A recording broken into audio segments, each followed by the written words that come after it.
2 minutes.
Ready.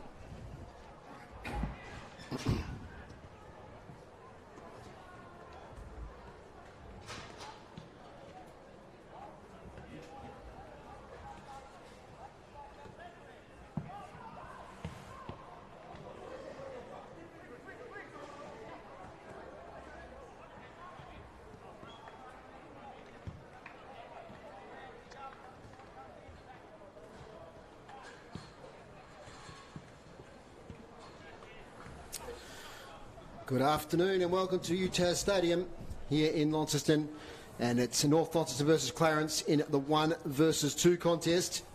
It's a big game here at UTAS Stadium, and it's going to be a really good contest between two great sides. Just to Chris, I'm just getting a little bit of echo in my headphones. That's better.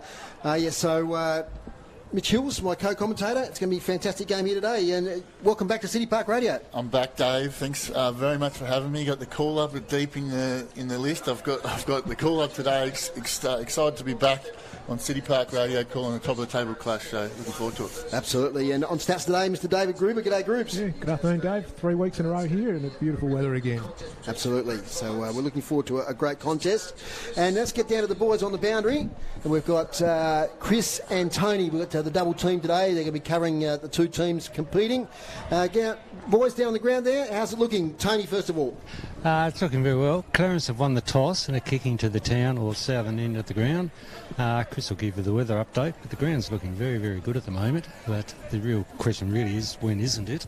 Very rarely, except for the rain. But my view, I think North are probably going to win this by about 5 goals. Over to Chris. Thanks, Tony. Gorgeous day here. Bright sunshine, few clouds in the sky. The end that Clarence has chosen kick to is the end favoured by the wind, a very slight breeze, hardly a wind, I guess. 17 degrees, beautiful day with absolutely zero chance of any rain. It's going to be an interesting clash, isn't it? Look, I'll go for Clarence just to go with Tony. Just one more thing. My daughter lives in Toronto in Canada, and she received her Tassie Devils membership this week. Fantastic. So isn't that good? It's around the world. Well, many countries represented by Tassie Devils membership. So thanks, Chris. Thanks, Tony. We'll hear from you during today's play. Hilsey, I see you've written some notes there. You've got some key points. We're looking forward to today's game. Yeah, obviously just looking at the game coming in, 1v2 on the ladder. It's an undefeated side, so you probably look at North, who have had a big win over Lonnie, Lauderdale, North Hobart and Glenorchy. 4 strong wins and big wins, and probably a few question marks on them over pre-season, a changing coach late in the piece, and how that all looked with Smith coming in as coach, but they seem to have made a bit of a seamless transition there, and guys stepping up from below. And Clarence will sort of have been hit and miss a little bit over the last few years, but seem to be putting it together early in the season with some big wins, and look like they've got a competitive side an evenly balanced side this year with young and old. and playing good footy at the moment. The question mark with them is probably travelling to UTAS hasn't been successful in recent times, so can they change that today? And a late change to a significant one for Clarence Hillsey with the experience of Josh Green coming out of the team. And coming in, of course, replaced by an experienced player in Jared Harper. But I think they'll really miss perhaps the goal-scoring potential of a Josh Green. Yeah, he just bops up, doesn't he? He's one I really wanted to watch today, so that's a shame. But Harper comes in, he's also a solid player, played a lot of TSL senior footy as well. Connie Young not playing for North Launceston and Jake Nash in the team. I know you're excited about seeing that North Lonnie back line. We've seen them all year just rebound footy all the time and set up scoring opportunities. Yeah, well, like I said, there's some young guys coming through now, all out of the Hills Academy, some Pats. There's some boys there that are giving them a lot of drive early on the season. Stingle is one, Mitchy Nicholas is another one, Fletcher Bennett, I think, as well. Yep. Obviously, Connie Young being out is a big out for them, but they should be able to cover that, I think. And the excitement of Caelan Matthews last week, 5 goals on debut. Yeah, that's a massive performance. It sort of popped out of nowhere. He played a good school game a few weeks back, and looks like he's really, going from strength to strength. So that was a great performance from him, and hopefully he can back it up again today. He's starting on the bench. So they've got those 3 tools today. They've got Caelan, I think, will pinch hit up forward a little bit. They've got big Tony Aganis, who'll play a lot out of the goal square, and of course the experience of Alex Lee. So that gives them a lot of versatility with those big fellas. It does. I think Caelan's that genuine probably forward, whereas Tony's can pinch hit through the ruck a little bit better. I'm really excited to see Tony today. I haven't seen him play so far in the red and black, so excited to see how he goes, and obviously giving that chop out through the ruck to Lee is going to be invaluable for them. And the big presence of Noah Holmes in the ruck. Of course, we've followed school footy a bit over the last few years. He was a star with Guildford Young College, and he's having a real crack this year for Clarence. Yeah, well, he's a big body, isn't he? He's a big boy. So, and he's obviously can play footy and take a grab when goes forward. So he's going to be dangerous. 2 pre-shore boys, cousins, Jack and Oliver, of course, experienced players. Jack, a hard body in the midfield. He's starting in there with Tyson Hanslow and James Holmes. And for North Launceston, Michael Stingle, Blade Sulzberger, and Oscar Van Dam is having a fantastic season as well. So it's going to be a real midfield battle. Clarence haven't been great with the centre clearances this year, so let's see how they go. Underway here, 1 versus 2, and the Tasmanian stake lead footy. Noah Holmes wins the first tap. Nobody can pick it up effectively. Here comes Ollie Pre-Shaw now on the left foot. Kicks towards half forward. Tompkins is there, front position. He can't take the mark. Spills now here to Sam Simpson. Little handball over the top to Avent. Avent kicks up the wing. Tries to spot up a teammate there in a Hearn. Spills out of bounds. Bounty throw in far side. Magnificent conditions here. We've been really blessed. We've been here 3 weeks in a row now, and 3 sunny 20-degree plus days. And a 1 o'clock start too, so perfect conditions. Taken by Holmes. Big fella having an influence early. Round the corner kick. Bouncing chaos ball. Taken there by Keegan Ryan. Handballs to space. Trying to pick it up there was Mitchell. Nicholas is caught with it. And tackled to a standstill. Ball up. Left half forward. You can tell early, Dave, North are really trying to flip that ball on the outside and get the running game going early in the piece. Lee and Holmes. Cox Goodger with a little kick to space.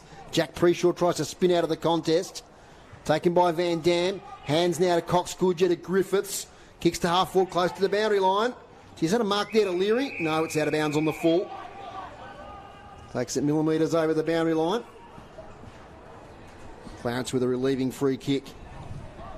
Great to see these 2 clubs playing against each other. Won't be many more times we'll see this here. 2 really traditional footy clubs, North Launceston and Clarence.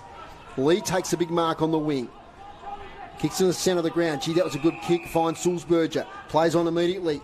Comes out here towards Simpson. Will take it on the second bounce. Kicks towards goal. Sam Simpson. Kicks the first one of the game for North Launceston. Good footy there. Good vision, finding Simpson. The bounce had to be good for him, and it was kind. He picked it up on the run and slotted it through from 40, Mitch Hills. That disposal from Lee, just to spot that kick into the middle, was open up the forward line beautifully. Blade's kick obviously wasn't ideal, but just sets Simpson up for a nice goal, nice finish.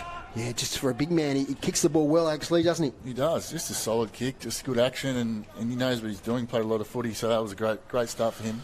Great start for North Launceston. Good running goal there from Sam Simpson.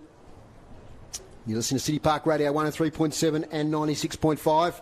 Mitch Hills, Dave Moore, Dave Gruber, and the boys on the bench.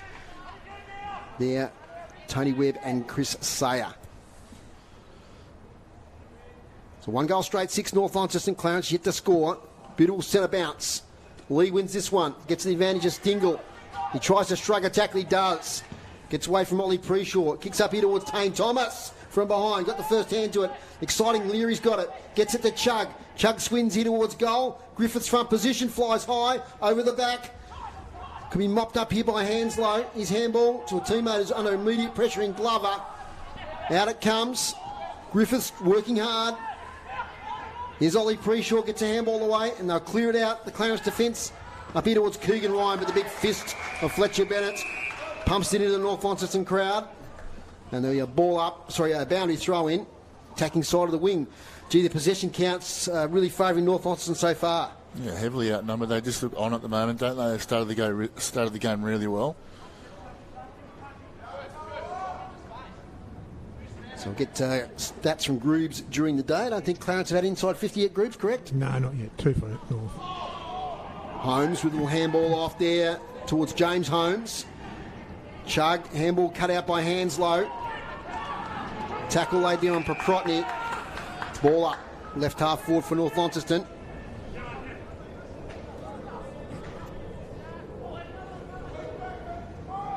From the ball up, coming through there was Hanslow to Holmes. Glover. Nice kick there to Borsboom. He's got a wider option.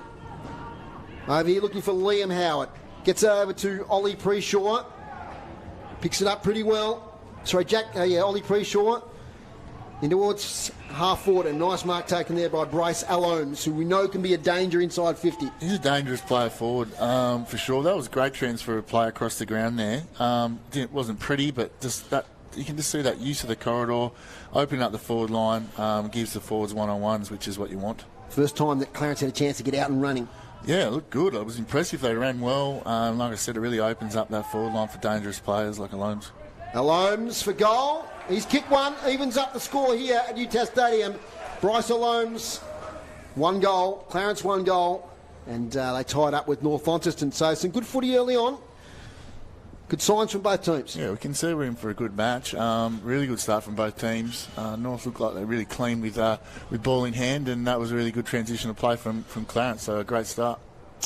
Alex Lee dominates the ruck most weeks, but Big Noah's just got a bit of a size. He's probably a centimetre or two shorter than Alex Lee, but he's got that bulk. Well, he's just got to cause havoc in there and just get some more 50-50s to stop some easy exits, really. That's his job today. So I've been there before. A tough job, easier said than done, but he's the man for the job, I think.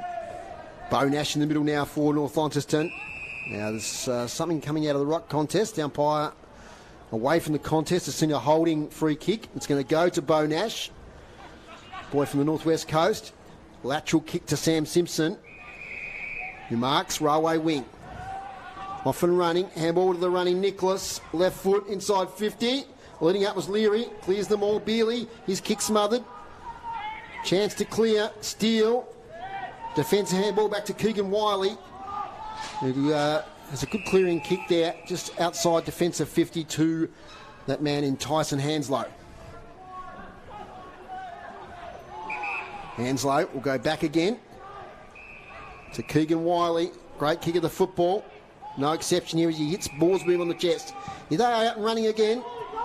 Long kick to Liam Howard. A little bit of space on the wing. Has a bit of run from Ollie Preshaw. He goes further. He kicks it straight down the throat of that intercept mark specialist in Fletcher Bennett. Short now to Nash. Has support from Bales, having a big season. Spots up Van Dam in the centre circles. Van Dam plays on. 45 kicks good to Jacob Kerr. Boy from Winnaleah. Hands back to Van Dam. Under pressure with the kick. Gets into the forward line. Chug tackled immediately. Breaks it. Cox Goodger from the Barry line. No miracle here. Misses near side. One behind. 1-1-7 North Launceston. Clarence 1 goal straight. You felt that one coming there, Dave. I did. I did. I was looking for the goal of the day. Cripps player of the week, that would have been. From the defensive goal square. Kick looking for Holmes.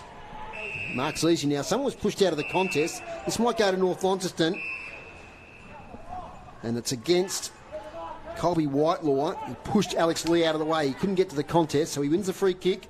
Long kick inside 50. Aganis has got the front position. Over the back.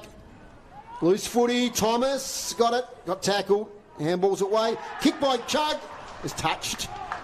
He's celebrating. Still celebrating. But the umpire said it's a touch ball. He's a bit incredulous, this young Declan Chug. But it's play on now. Transference of play from the Roos. Preshaw kicks up the wing. Loose footy. James Holmes dives in, the skipper. Bo Nash can't grab it. Now to Avent. There's options galore here. Lee to Cox Goodger. 2 kicks out from goal. Little chip kick inside 50. Nearly a mark there to Avent. In fact, it was Chaga, beg your pardon. Now we've got a free kick coming back on play. It's going to Clarence. You probably don't want to give Brad Cox Goodyer too much time and space there on the wing. All day there to hit a target. Liam Howard kicks to the pocket to Keegan Wiley. Nick Steele's got it, young boy from Hutchins School. Feature in the Sardis competition this year. Oh, his kick's not great. Straight down the throat of Ahern, Jack Ahern. Had a good game last week. Took a lot of marks inside 50, and he's taken one here, 30 metres out. And the young man there just couldn't spot up a teammate, Mitch Hills. You can see that Clarence really just don't want to dump that kick down the line. No. I think both teams playing a similar way. They really want to transfer and use their kicking skills to open up the game, but that one there just wasn't on. Jack Ahern. No excuses on this one. No breeze to speak of. Right in front, left foot. Umpire says hits the post. One behind. You don't want to miss opportunities in a big game like this, Hillsy. Ooh.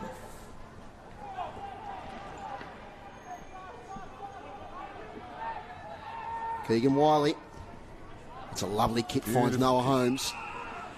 Kicking's been pretty elite here so far today, except for the last one. But the last one. There's been some good foot passes. Holmes up the wing. Front position, there was Alholmes. He was pushed out of the contest from behind. So Bryce Alholmes, the goal kicker, has it on centre wing. Shorts it up to Ollie Preshaw. Preshaw plays on. Kicks inside 50. That mark nearly inside the line there from Connor McGee. Couldn't rein it in. Out of bounds. Bounty throw in. 35 around from the Roos goal. They trail by 3. 1-3-9 to 1 straight. 10 minutes in. Falls a bit short, the boundary throw in. Lee can take it. Chain of handballs ends up with Sulzberger. Dangerous little kick, won't be 15. Bales gets it away towards Bennett. Tackled from behind. Back up though from Sulzberger. Weaves his way through traffic. Kicks it up the wing. They might turn it over here as it goes back to Noah Holmes. He's dispossessed. Gets it back again. Holding the ball, says the umpire. Good tackle there. Jack Ahern again involved. Kicking up the wing. Off the hands there of Simpson. Fisher's there for Clarence, but Avent does pretty well. Kicks to the goal square. Jackie Avent, is that through? I think it is. Yeah. Was that Avent or Simpson? I think it might have been Simpson. Now I'm looking at it. He's running off the ground. Yeah, I think so. So Sam Simpson. Quality finish again from him. Yep, we've got the stream here on a bit of delay, so we'll just keep an eye on it. But it was right over there on the far side. And Sam Simpson now getting interchange, I'm pretty sure. Keeping an eye on there, Hillsy. As he's picking up the ball now on our little screen here. I'm pretty sure that was Sam Simpson kicking the goal group, if you've got that one. Second goal for North Launceston, 2-3-15. Clarence 1 goal straight 6. Quality finish there from Simpson again. Looking to get the ball on the outside North and use their foot skill. Yeah, they just run and run and run. They're a very fit combination. Absolutely. Lee with the tap, looking for Stingle, who might have been held. Can't pick it up. Players dive in. Another secondary ball up. There's balls booms on the bottom of that contest. It's time Lee gets a tap beautifully to Cox Goodyer to Nash, who's under pressure. Handball over the top here, looking for Kerr. Crashes the contest. Releases the ball towards Griffiths. Chance there for Max Gapin. And that's going to be Max Gapin who'll get up with the free kick.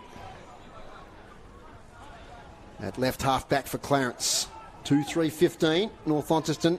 Clarence 1 goal straight 6. Defensive kick.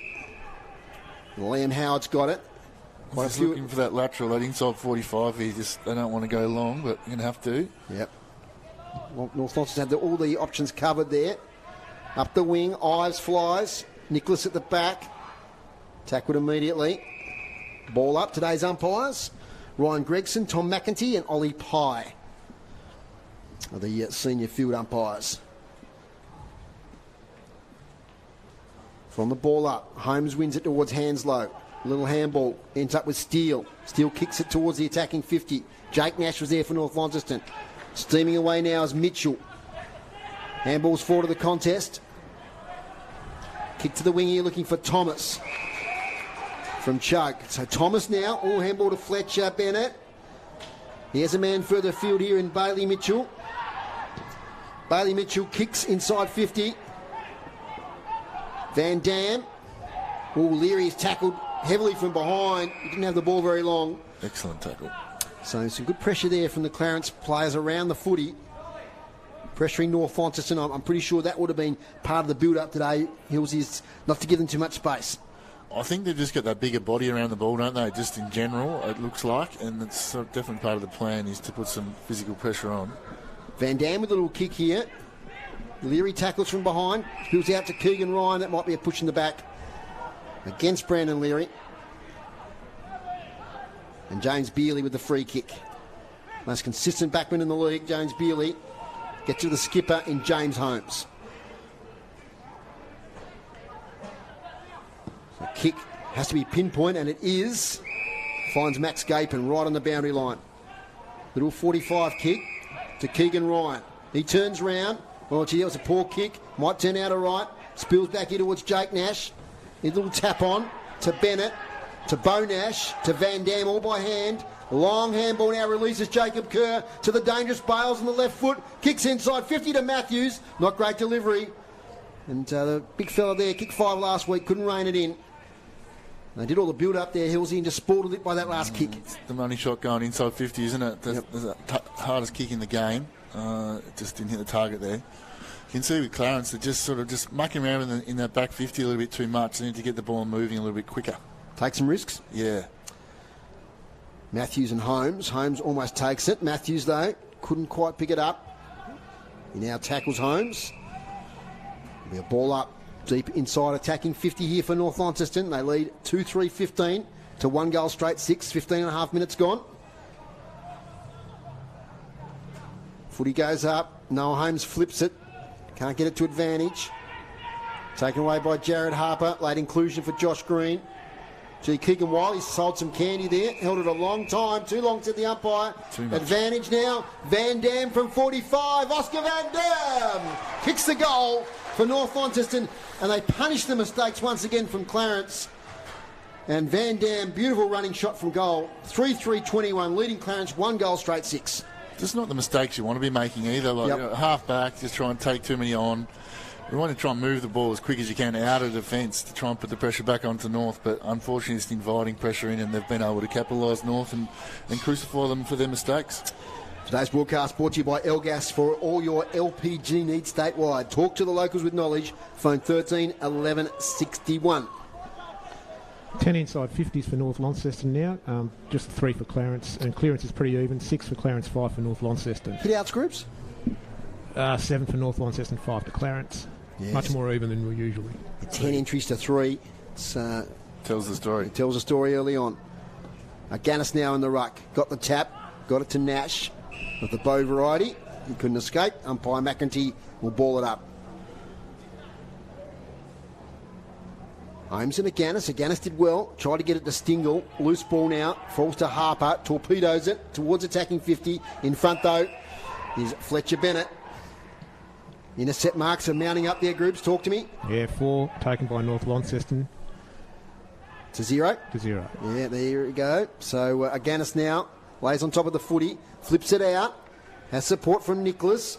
Will get it to Van Dam, who will also be under pressure. His handball couldn't find Bales. Loose footy. Weaving through is Ahern on the left foot. Beautiful kick to Sulzberger. 25 out directly in front. And Jack Ahern on that left foot, he is busy inside 50. And Blade should convert from right in front, kicking to the northern end of the ground. You can just see North just looking to attack at all opportunities, aren't they, from half back. Anywhere they're looking to move the ball quickly, take the game on, and you can see that with those inside 50s and scoring shots. So. Blade Sulzberger, ex-SBC student. Misses on this occasion, so it's a couple of easier ones they've missed. Could be further in front, 3-4-22. Plays 1 goal straight, 6. Chris Sayer, what do you got for us? I was just going to say that Blade Sulzberger just came on from the bench, and that's probably why he was untagged. That's right, he had a lot of latitude there, thanks Chris. From defence, Clarence kick up the wing, nice mark to Theo Ives, his first possession. Kicks inside 50, a lot of leading players. Oh, nice fly, Jack Ahern. Lively. There's a few that flew for it, they're very lively. It's his second mark inside 50. And he's just involved with everything at the moment as Jack Ahern. He's everywhere. Nice athletic mark. It looked like one of those contests where no one was really going to be in the right position, but he just judged it perfectly. So another set shot for goal. What are we up to inside 50 wise now, groups? 12? 12 to 3. Jack Ahern from 40. Well, that one's across the face. Might not even make the distance. Thomas is there, got a hand to it. Already out of bounds, though. Out of bounds on the full. So only knock on North at the moment, Mitch, is that they're not making most of these opportunities. Yeah, just got to make them pay, don't they? Just put it on the scoreboard pressure, and things go from there. But they're definitely in control of the game currently. Tom Cleary turns it over to guess who? Jack Ahern. Owning the forward 50. Absolutely. He's taken another mark inside 50. And that's 3 marks inside 50 now for Ahern. Kicks towards the goal square. Offline. Sneaks in from behind. 3-5-23. 1 goal straight, 6. 20 minutes gone. This is what North do to teams we've seen the last few weeks. Hills here make it very difficult to clear that defensive 50. Just choking them, aren't they? Really choking them at the moment. Short kick comes out here to Jack Preshaw in the back pocket. This slow build-up just plays into the hands, though, and then you just make that mistake by trying to take on a little bit too much. James Glover's got it. Still in the back pocket.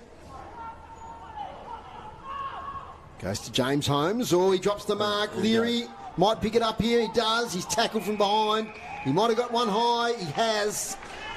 And another defensive 50 mistake here by Clarence. James Holmes smacks his fist on the ground in frustration.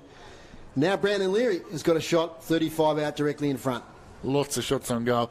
You can just see there, though, like the more time you take to kick the ball outside of that defensive 50, they're just inviting more and more pressure. There's more pressure on every kick and every disposal. So you need to just one short kick, and that next one needs to be a run to receive or a longer kick. Brandon Leary shuffles in.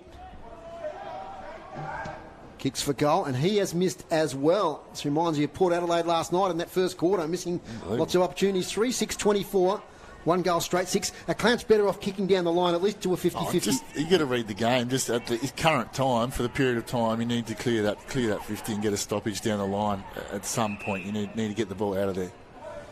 So let's see if Keegan Wiley can do that. Keegan Wiley can do that. That's a nice kick. Finds Borsboon. Now they've got runners. If he goes quickly, he waits though. Gets the handball away to Bealey. Over the top there, Colby Whitelaw. Now to Jack Preshaw. Left foot, beauty towards Ollie Preshaw. Up against Bennett. Bennett did well to worry him out of it. Falls to Gapin. Centering kick. Jake Nash with a little spoil. Hands low. Back to Ollie Preshaw. Little fake. Kicks to the goal square to all North Launceston. Jack Avent takes the mark. Releases the ball straight away to Ahern, who's probably taken 5 marks now in this quarter. Lovely kick to the wing. No, doesn't quite get there to Sulzberger. He's got Paprotny on his tail. He held. Sulzberger did Paprotny. Free kick. Handball back to Bo Nash.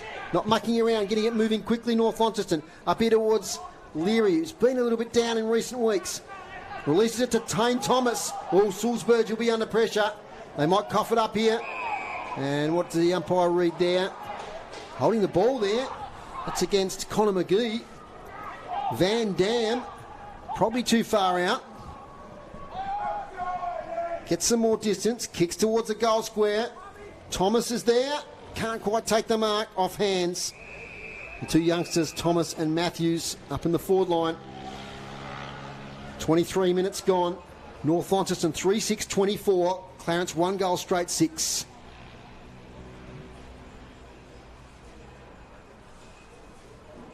There's an illegal trail bike. Passes down the path there.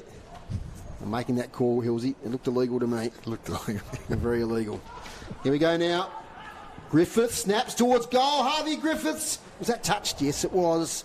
Just getting a finger on it there was Harry Fisher. So 3-7-25. Groups inside 50 update. We're up to 13 now for North Launceston and 4 for Clarence. Keegan Wiley, this is the key kick. Released a beautiful one, the Borsboom, not long ago. Goes wider this time. Over the head of Griffiths. Nicely judged there. Or did he play on? Looked like he went. Oh, he has now. Cox Goodger's got it. Swings it inside 50. Chaos ball. Letting out is Harry Fisher. And taking a really good mark for Clarence in defence. It'll kick now towards Glover. Finds Borsboom inside defensive 50 with the flowing locks. He goes wide here towards the wing. That's not a great kick. Mitchell Hills puts his hands up in frustration as it just bounces out of bounds.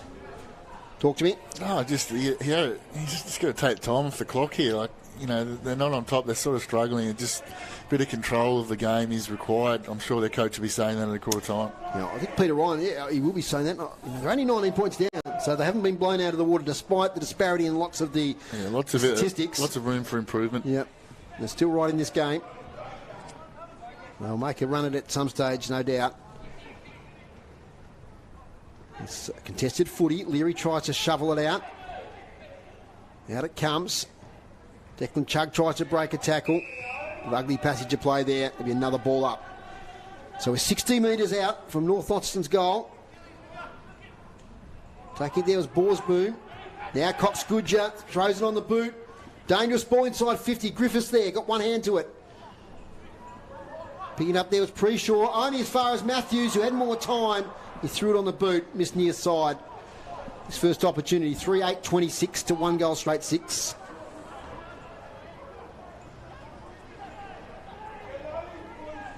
Keegan Wiley. Defensive goal square. He's racking up the stats, Keegan Wiley. I was just going to say, you've called him a bit. I think it's probably 9 kicks out of defence now. Oh, that's a nice mark there to again. It's beautiful hands. Real tough contested mark. And he'll pump it straight back in for North Launceston. Gets it to Ives, who's got Van Dam on the boundary line.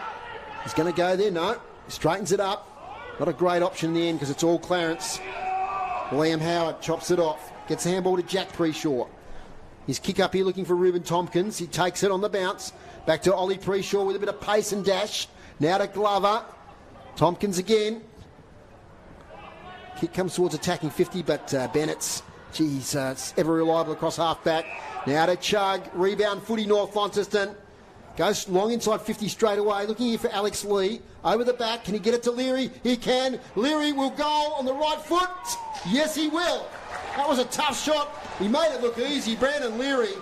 Smart work from Alex Lee, the big fella. He knew that Leary was in support. He got it to him. Just tapped it on. Beautiful. And that's their 4th goal. Well, they've got goal. That's how they've got their goals, so haven't they? The set shots haven't been working, so they've got them in general play, and some smart play there from Lee to Leary, who made it look made it a bit harder than it had to be, but he finished off well. And the long entry, Hillsy. They didn't go the short option. They got the long entry in there. They knew they had some players that they could take a grab. Yeah, that's reading the play, reading the cues. Had the tall forward. They had probably the mismatch. They knew that. They went in quickly and got the result. So, well done again. Okay, 26 points the margin. 27 minutes gone. Probably a minute or two left in this first quarter. But in a pretty interesting game of footy so far, with North Launceston just dominating this 1 versus 2 clash. Can Clarence strike back? Holmes does pretty well. Handballs nicely to James Holmes. Might have got a high contact there from Chugg. Play on. Hanslow now is tackled. And it'll be a ball up next to the centre circles.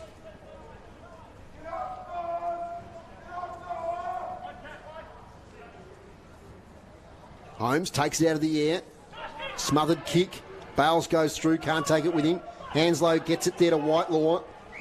They want a free kick, the Clarence players, as might have got one in the back there, but be a ball up. And that's quarter time here at UTAS Stadium with North Launceston 4-8-32 leading Clarence 1 goal straight 6. Should have given the Development League score from earlier, which was a good win to Clarence 12-22-94 to North Launceston 7-6-48. So a 26-point lead at quarter time. A pretty dominant quarter for North Launceston. We'll get the goal kickers and stats from Dave Grew in a moment, but your first thoughts as the siren sounds, Mitch Hills? Well, it's a dominant quarter overall from North Launceston. Just frustrating a little bit from Clarence. They sort of looked good in passages and had some really good passages of play, but tried to play that way the whole quarter, which brought them unstuck. They're in defence a lot.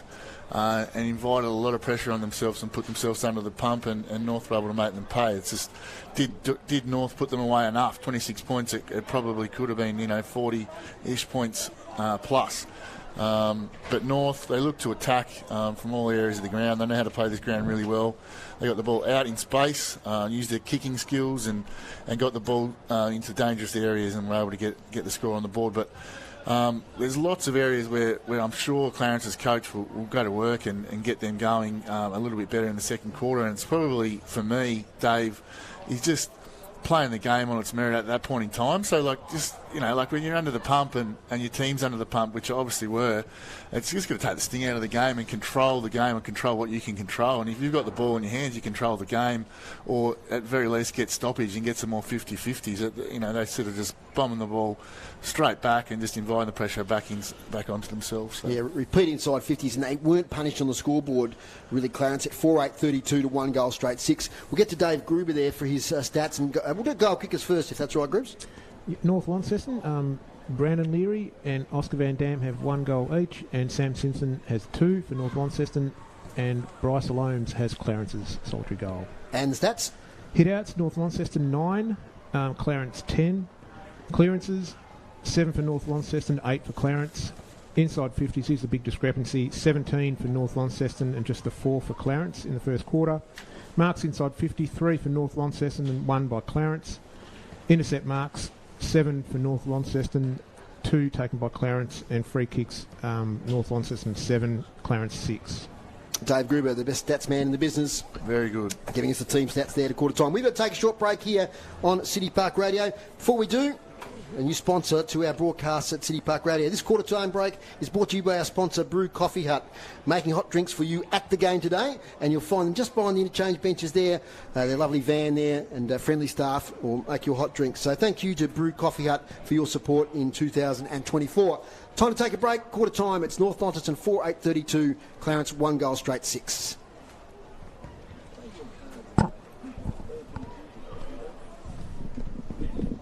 Impressed? Yeah, it's good. Yeah, I probably wasn't looking closely enough, but I'll be a bit conscious of that now. So, yeah.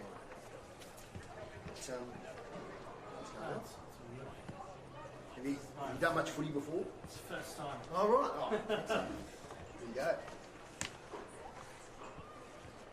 Yeah, no, just dominant, really. Yeah.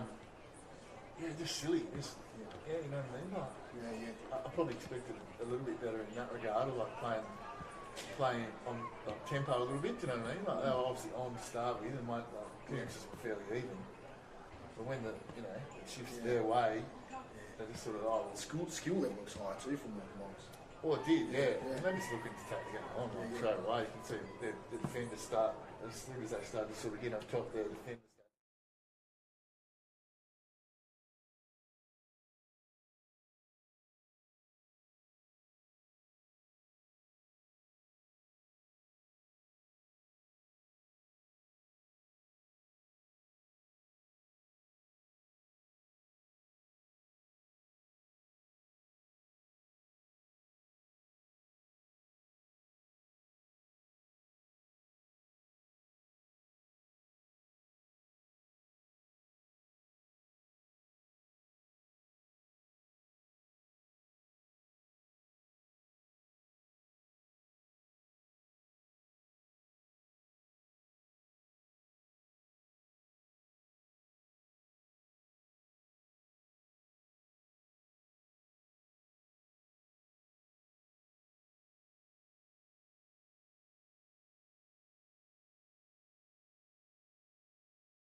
If you're Clarence,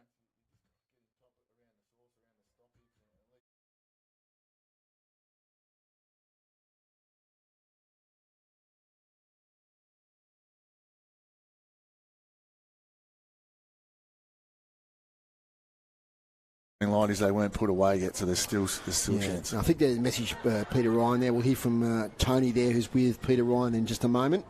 But he's got the team in together. The body language is good from Clarence. You know, they consider themselves a bit lucky they're not further behind, but they've got 3/4 of footy to work their way back into this game. They had a good win last week over the Kingborough Tigers. North Launceston have broken up. So we'll hear from Chris Sayer in just a moment. In fact, I can see Chris down there now. It might get you first, Chris, because Clarence is still in their huddle. Yeah, okay. Adrian was, of course, very positive, very happy, and he says his team's made a good statement in that quarter, and they should continue the pressure and the hunt. They want to pepper the top of the goal square in this quarter and just maintain the pressure. So, a few instructions to individual players, but overall is very happy, and we'll see what happens Chris, this quarter. any injury worries for North Launceston you can see? No, can't see any injuries on either side actually, but he's Tony. Tony was at Peter Ryan's talk. I was. I was actually at about 3 talks all up, because when the group first came together, one of the trainers really got stuck into them quite loudly. Then the captain took them away for a bit of a walk down towards the goal square and back to settle them down. Basically, they feel they're giving North way too much room wherever they are. They're not even up on the mark properly, so North are just playing on as soon as they're getting, instead of having the men on the mark putting the pressure on them. Peter said that they're getting a bit sucked in. Pretty well what was just said a moment ago, and he wants the forwards to stay out of the defensive 50, because he says you've got no one to kick to when you get the ball over. Wants them to play their own style of game. Point out the fact that they're behind on all stats, and called for a big improvement. Basically said they're a bit lazy. Thanks, Tony. That's what happens when you can't clear defensive 50. Your forwards do get sucked up, don't they, to try and get it out. Yeah, that's what North do. They've really choked you so far, so hopefully you can change that around here. Second quarter action underway here. Dave Moore, Mitch Hills, Dave Gruber, and also the boys in the boundary, Chris Say and Tony Webb. We're going to get a secondary ball up. So those goal kickers again, Sam Simpson 2, Brandon Leary 1, Oscar Van Dam 1 for the Bombers, and Bryce Alomes just a single goal kicker for Clarence. Mitch Nicholas comes out, meets the ball, spills into the middle of the ground. No one can pick it up. Working hard there is Tyson Hanslow. Bit of a scrappy start to quarter number 2.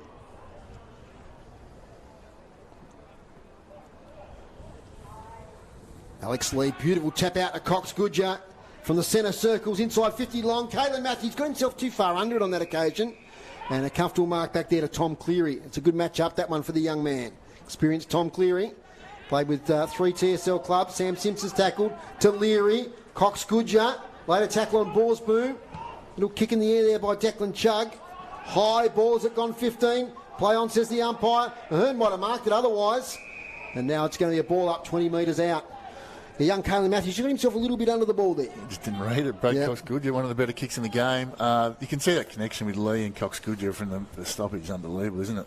Matthews in the ruck, athletic jump, but no, Holmes won in the end, kicks it himself outside defensive 50. Lee meets it, looks for support by hands. Van Dam couldn't break the tackle. Now Sulzberger lays on it. He somehow gets it out towards Jack Preshaw for Clarence.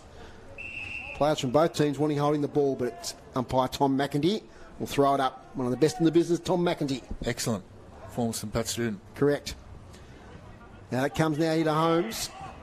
Kicks to space. Could work out okay, although Bennett once again gets back. Gee, he had a good first quarter, Hillsy, Fletcher Bennett. Just positioned himself really well, isn't he? Well, he handballs off to Bailey Mitchell. Kicks towards 50. Great pick up, Leary. Left foot kick. Luxa Fortune off the side. Spills straight in the lap there of Alex Lee. Alex Lee leans back here towards Matthews. He gets a bit under it again. Cleary can't take the mark though. He's tackled from behind. Out it comes now to Whitelaw. Panic kick outside defensive 50. One-on-one contest. Thumped away by Stingle. It's been reasonably quiet so far, Michael Stingle. Out of bounds. This is good for Clarence. They've just got to look to scrap this first 5 minutes and just try and scrap away and get the ball forward, get repeat stoppage. Yeah, you'd expect a response. Peter Ryan not happy with that first quarter. as the boys on the boundary told us. Lovely boundary throw in by the boundary umpire there. Lee takes it, kick to space. Which way will it bounce? Falls here towards Declan Chugg, can't quite pick it up. Jack Preshaw tackled. Chris Say, what do you got for us? Chris Sayer not quite on the ball there. We'll get him at the next stoppage. She almost landed there with Cox Goodger. Here he goes. He breaks a tackle. Cox Goodger 10 metres out. Kicks the goal. Great strength there from Brad Cox Goodger. He just met the contest. He got the ball and delivered the goal for North Launceston. Got 2 bites at it there. He was very lucky. Too much time and space for a player of that calibre at a forward stoppage. He needs to have a body on him at all times. He's always had, I mean, he's not a young man anymore, but he's always had that little bit of acceleration from that situation, where he's got the body strength and that first 2 or 3 steps to just get space and then get himself clear for a goal. Such a ball, isn't he? Just a strong, smart player. And again on that left side, on the move, very hard to stop. He's playing the wing at the moment on young Nick Steele. Chris Say, you got something for us? Reminds me of Callum Fletcher Bennett, reminds me of Callum Wilkie for St Kilda. Of course, we'll be playing on this ground in a couple of weeks. Oh, yes, the Hawthorn St Kilda game. It's the first game for the season here at UTAS Stadium. Fortnight from today, I think. Here we go now with Stingle. He's tackled, holding the ball. Good tackle laid there by James Holmes. 5-8-38. Clarence 1 goal straight 6. Oh, Holmes is tackled from the side by Chugg, and he's caught holding the ball. Just didn't have the awareness there. Now a bit of afters from the North boys. They don't want to turn it over. Play on now to advantage to Sam Simpson. He's kicked a couple. Kick's not good. Intercept mark there by Hanslow. Hanslow kicks it sideways. Over there towards Fisher. Now we've got a free kick coming back here for an indiscretion. Axel Lee's clapping his hands, so I figure it's going North Launceston's way. Sulzberger takes it from the wing. Now to Simpson. Inside 50, looking for Matthews. Good spot from Cleary. From the spillage, Leary lurking. Picks it up. Strong tackle from Cleary. Great second effort by the experienced backman for Clarence. Leary slow to get up. Crunching tackle. Knocked the wind out of him there, I think. Should be okay. Gets up a little bit gingerly. Ball up close to the boundary line. Matthews wins a tap. Only as far as Borsboom. He's tackled. And he held it too long. Is that the umpire's decision, Hillsey? No, ball up. Taken by Holmes. His kick smothered. Stingle working hard. James Holmes. Now it's a boundary throw in. So 5-8-38 North Launceston, 1 goal straight, 6-13 scoring shots to 1. Inside 50 so far in the second quarter, Dave Gruber. 4 to North Launceston, none to Clarence so far. Okay, so over the match now, that's what, 21-4? That's right. Boundary umpire on the arc of 50, throws it in. It's going to spill over the back. No one can take it. Sulzberger somehow got it away. Another ball up. A better start from Clarence. Obviously, you know, other than that Cox Goodyer goal, we're able to get repeat stoppages and just keep the ball in tight, which is good. Van Dam, though, wrestles it free. Kicks inside 50. Loose ball. Out the back, Cleary can't quite pick it up. Confronted by Matthews. Leary somehow gets free and kicks a goal. That's a spectacular goal from Brandon Leary. How did he get out of that? That was a tough goal. He just emerged somehow, threw it on the left boot, had the goal sense to know where they were, and he kicks another goal for North Launceston. Leary's just got a knack. He knows where the goals are. That's very good goal. His first goal for the day, Dave Gruber. Brandon Leary's second goal for the day. He kicked 2 beauties. And out 6-8-44 to 1 goal straight 6. Just a tough matchup at forward, isn't it? They've just got so many options down there that look agile and fast. If they move the ball in there quickly, as you say, if the ball hits the deck, they've got a lot of dangerous players. Super dangerous. And Harvey Griffiths has been quiet today, but he's certainly a player that can pop up as well. Definitely. Holmes up against Lee. Now we've got a holding free kick. It's going to go the way of Noah Holmes against Alex Lee. So a chance here to build something for Clarence. They need to make a response pretty quickly. Handball off now to Paprotny. He kicks inside 50. Oh, gee, nearly a spectacular mark there. I think it was Al Holmes. Al Holmes has got it now, beg your pardon. Al Holmes has kicked a goal. for Clarence. Nice Bryce Alholmes, tough shot on the left foot from 45. And he's kicked 2 goals now for Clarence as Bryce Alholmes. And that's the response they needed. 2 goals straight 12. North Launceston 6-8-44. Just shows that quick ball movement inside 50. Obviously, it's stating the very obvious, but you get one-on-ones forward. Looks way more dangerous for players like Alholmes to finish off. But when the ball's stagnant and it's not getting there with any speed, it makes it much harder. Yeah, just give him half a step there was Alholmes and just threw it on the boot nicely. Just got great contact and once again good goal sense. He's converted one now for Clarence. Back to 32-point margin. Lee with the tap. Out here towards Sulzberger. Takes the ball. Has the strength to escape the tackle. Kicks inside 50 over the backs of Gannis. Front position Griffiths. Leary again. Tackled this time. Comes out to Keegan Wiley. Has support from Harper. Harper kicks towards the boundary line. And, gee, that was a good effort to get there. That's Tyson Hanslow. Took it a millimetre inside the boundary line. To go the longer option. Tries to find a target. Nicholas in front takes a strong mark at the second grab. Players run straight away for him. Spearing kick here towards Griffiths, who leads out. Oh, gee, that's a good mark. Reins it in with one hand. With the blue boots, Griffiths inside 50 looking for a Gaines. Over the back. Taken there by Chugg. Slight fumble, but he gets high contact, Declan Chugg. And he's about 25-30 metres out. Tough angle on the right-hand side. Right in front of us here, Hillsy. Yeah, we'll get a good view of it, Dave, won't we? Perfect. What are your thoughts? I think he'll kick it. Okay. Young Declan. Part of the leadership group here at North Launceston. Switch from defence to attack this year. Yep, I like it. Let's see if he can convert. Declan Chugg. He's missed to the near side. Proves me wrong. One behind, 6-9-45 to 2 goals straight, 12. Been playing 10 minutes nearly in this second quarter. Not so much on the scoreboard, Dave, but it's been a better response from Clarence in general play, I'd say. That's right. They've just stemmed the flow a bit. 2 goals to 1 quarter here. Kick out of defence up here. The wing, McGee, and a big fly there with a Garnis. Falls to the front.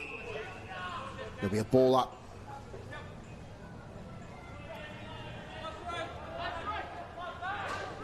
Quick ball up there from the umpire, Lee. Great tap to Cox Goodger. Spearing pass along the ground. Well, gee, Griffiths lays a big tackle there on his opponent and Cleary. Ball up. That's one of the testaments this year, Hills here, North Launceston, is that forward line pressure.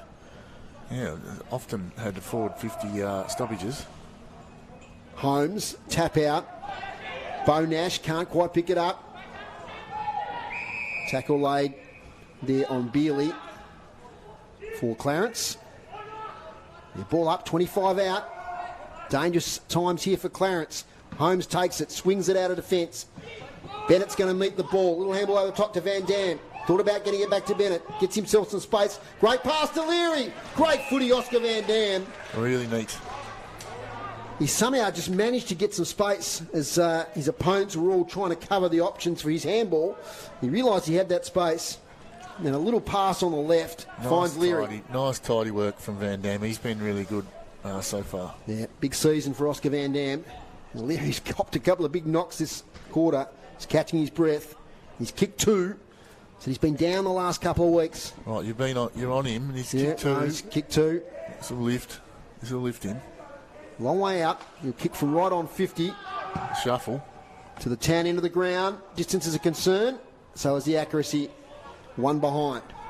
6-10-46 to 2 straight 12. Keegan Wiley shorts it out to James Holmes. Now to Keegan Ryan on the boundary line. He can play on. He has a bit of space in front of him. Shorts it up nicely and finds Harper. Harper back to Ryan. By hands now to Hanslow. They're trying to build something here. All that player was under pressure straight away. Strong tackle there on the Clarence player and Jack Dolliver, who's been quiet so far. So now it's a turnover with Nicholas back to Theo Ives. What can they build here from half-back North Launceston? Backwards to Bailey Mitchell. Shorts it up to Bo Nash. Right on the paint of defensive 50. Playing on. Back to Mitchell. Thinks about playing on, has to stop. Now to Ives. Streaming through the centre of UTAS Stadium. Inside attacking 50. Here's a Gannis. He's got support by hand if he wants to. He's a bit slow. He's caught with the ball. Great tackle there, Keegan Wiley. Always been the knocker, big tone, just a bit slow hand to foot. Jared Harper. Getting a bit of it now. Well read by Alex Lee, the big man. Takes it away from Hanslow. The adrenaline was flowing and he kicks it out of bounds on the full. Probably just got a bit carried away with the big man. Yep. Same name as our cameraman today, Alex Lee. It's a bit of useless fact there for you. Little kick inside now to Keegan Wiley. Both Alexes doing a great job, must be said. Wiley shorts it up to Tyson Hanslow. 45 kick to Borsboom.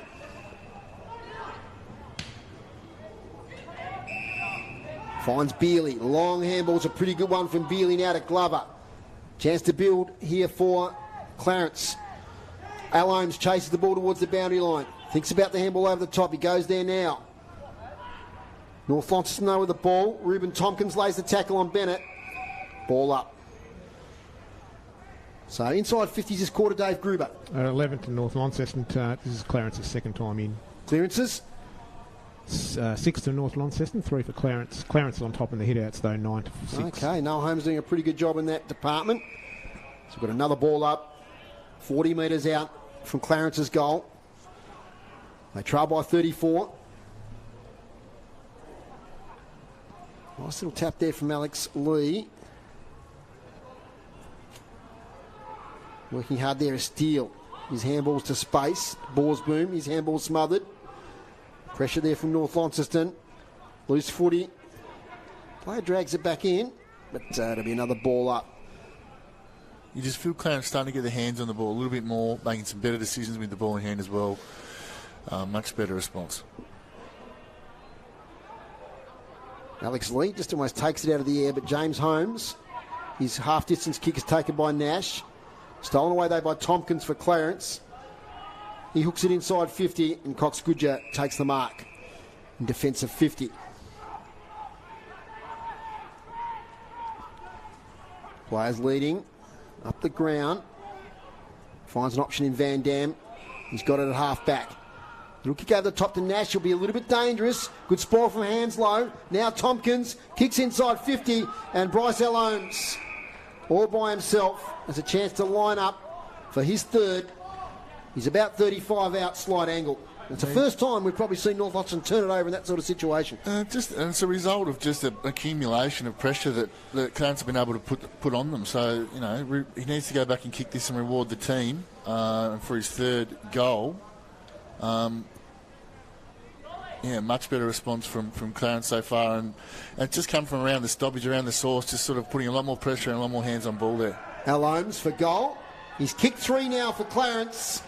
And they've kicked 3 goals straight, 18 to North Launceston, 6-10-46. So he's a lone hand up there and attacking 50 at the moment is the youngster Alholmes.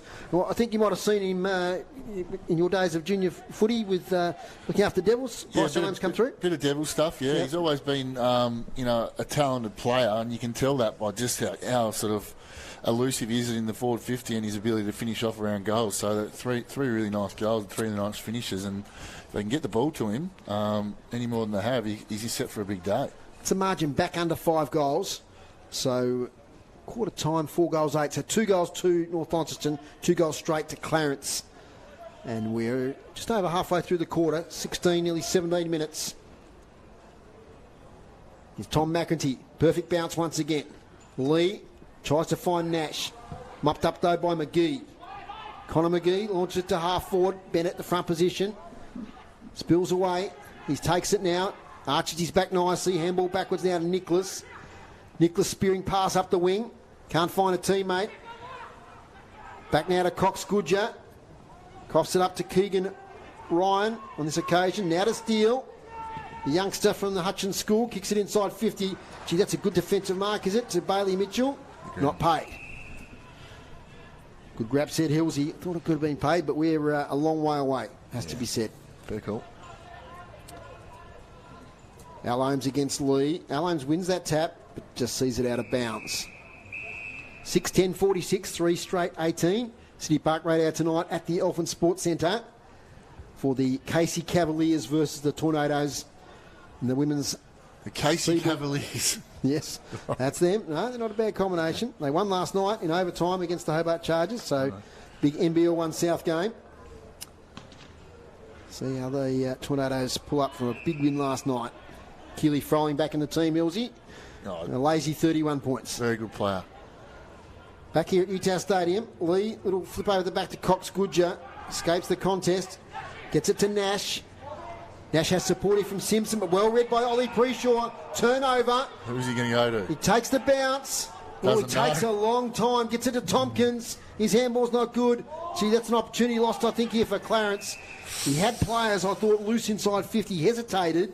I think he was trying to decide whether to take the shot himself. Too many options, But Dave. too many options. I Not think you're right. sure. Chose the worst one. Still in attacking 50 though for Clarence. Nicholas is tackled there by Whitelaw. Tries to break it. Ball up again.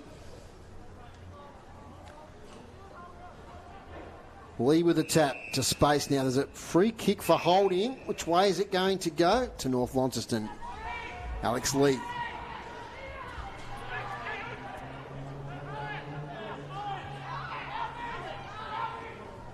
Kicks backwards to the goal square. Finds Harry Bales. Transference to Ives. Now to the running Bales. Don't argue there with Steele. Bales kicks it to the wing. Off hands. Out of bounds. Today's broadcast brought to you by Elgas. For all your LPG needs statewide, talk to the locals with knowledge. Phone 13 11 61. Thanks for your support of our sports broadcast here on City Park Radio to Elgas.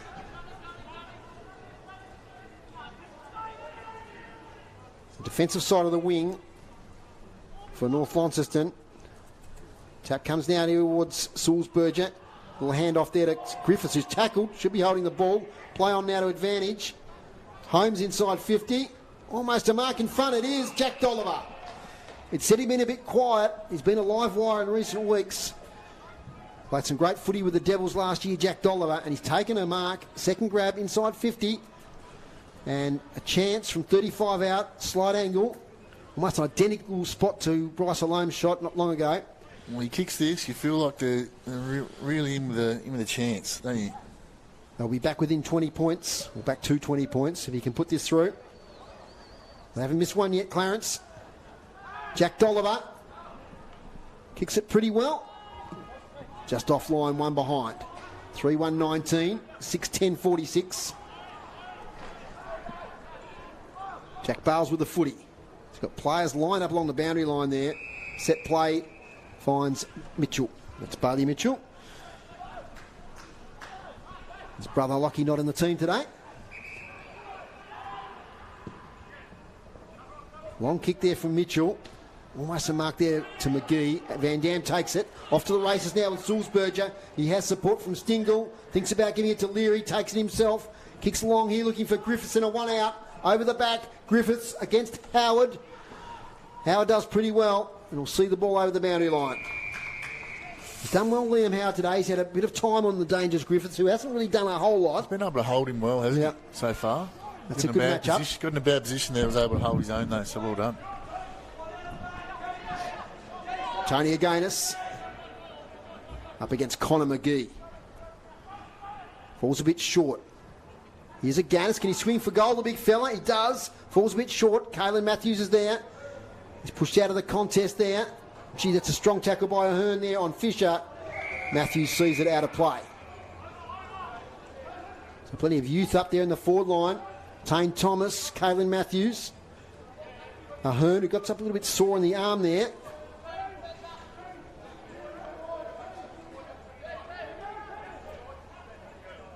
Boundary throw in. It's 10 metres around from the right behind post. North Launceston in attack. McGee, little handball over the top. Finds Ollie Preshaw. Inside out kick towards the boundary line. How does the umpire see this? Boundary throw in.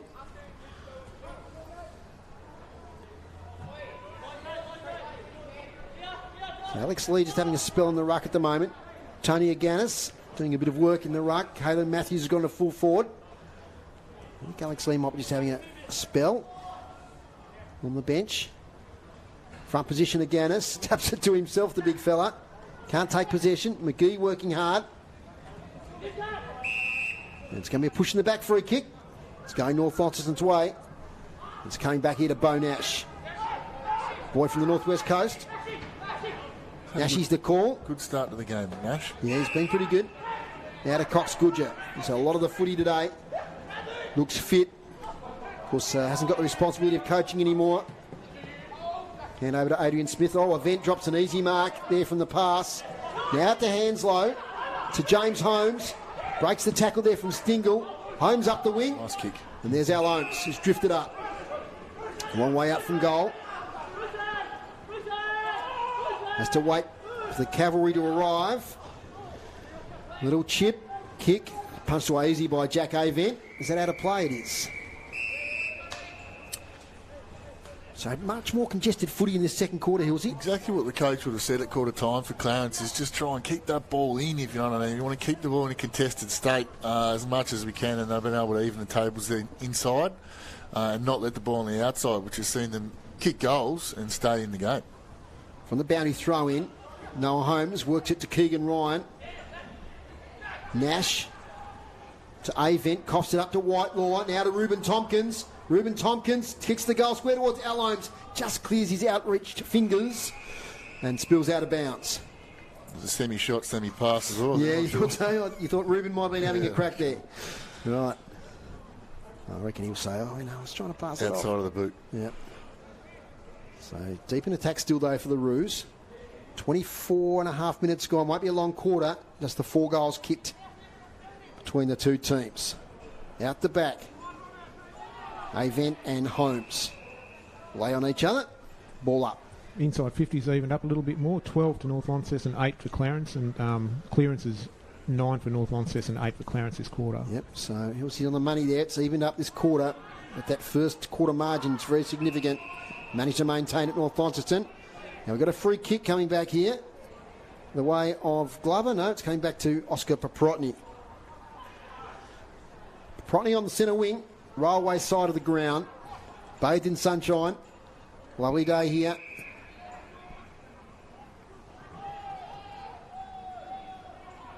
He has to build something here for Clarence. Low kick. Presenting is Keegan Ryan. Beautiful. Takes a lovely mark. Drifted up forward, Keegan Ryan. Lovely weighted kick inside 52. Just he was the only man who could mark it. Well done. Good grab, good hands. Needs to finish off here and really give him a sniff going into the break.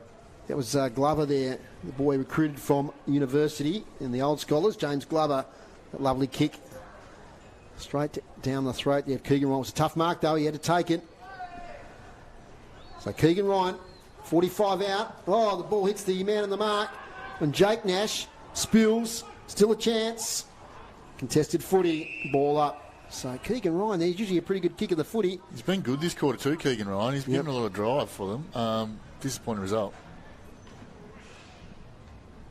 Al Holmes in the ruck contest. Harper's in there. G nearly in the back. Be another ball up. 6:10:46, 3:1:19. North Launceston desperate not to concede a late goal here. They've got a good advantage at the moment. Spills out. Avent shuffles it forward. Tompkins. Bo Nash. There's a player down in back play there. Cop one. Slow to get up. Declan Chug. He's up now.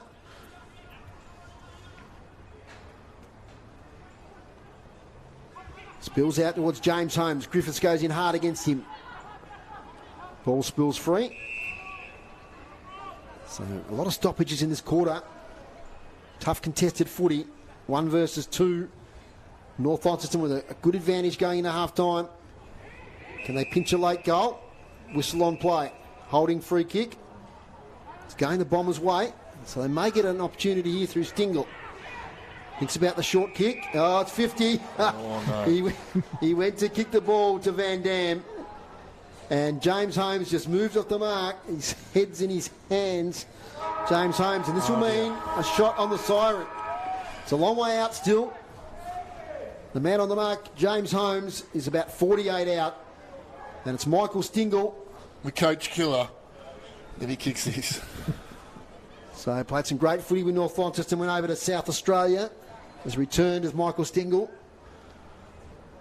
Looks in good nick, Stingle. He does. Fit. Right on the siren. That's a carrier journey of more than 50 metres. Here it is. It's going to fall short. It's going to be out to the left. Didn't really worry the goals in the end. So that's half-time here at UTAS Stadium. And it's North Launceston 6-10-46. Leading Clarence 3-1-19. Margin of 27 points. So in that quarter, North Launceston 2 goals 2 to Clarence 2 goals 1. So Mitch Hill's an even quarter.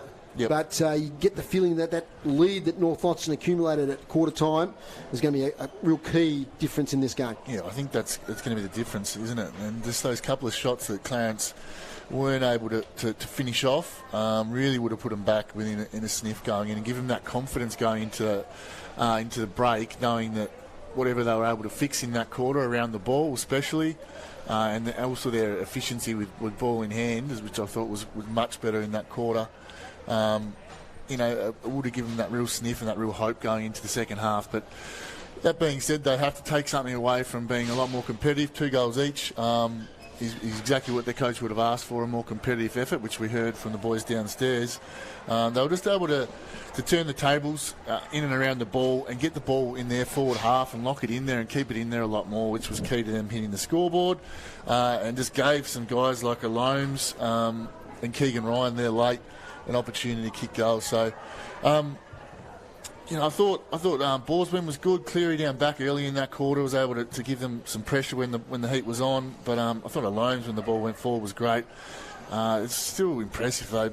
Brad Cox-Goodger, I reckon he's had another 10 or 12 disposals, and he just doesn't stop that guy. He just knows where the ball is, and having Alex Lee in the ruck, their connection is just so visible from up here. Van Dam and Salzburg have been huge once again, just having really consistent seasons. Yeah, they are. And they're 2 boys that have sort of just stepped up in the light of a few boys leaving over the last couple of years. They've been given their opportunity and just taking it with both hands. Such a strong club North have of just breeding guys and getting them an opportunity and them just taking it on. And we've got to mention Brandon Leary, just some really strong involvements and popping. Play heaps. There's been whispers of AFL level stuff with him here and there over the last few years, and you can see why. He just knows where the goals are, and he's just elusive when forward and smart, elusive and agile forward. So it's good to see him and hit the scoreboard as well. Dave Gruber with the stats to half time.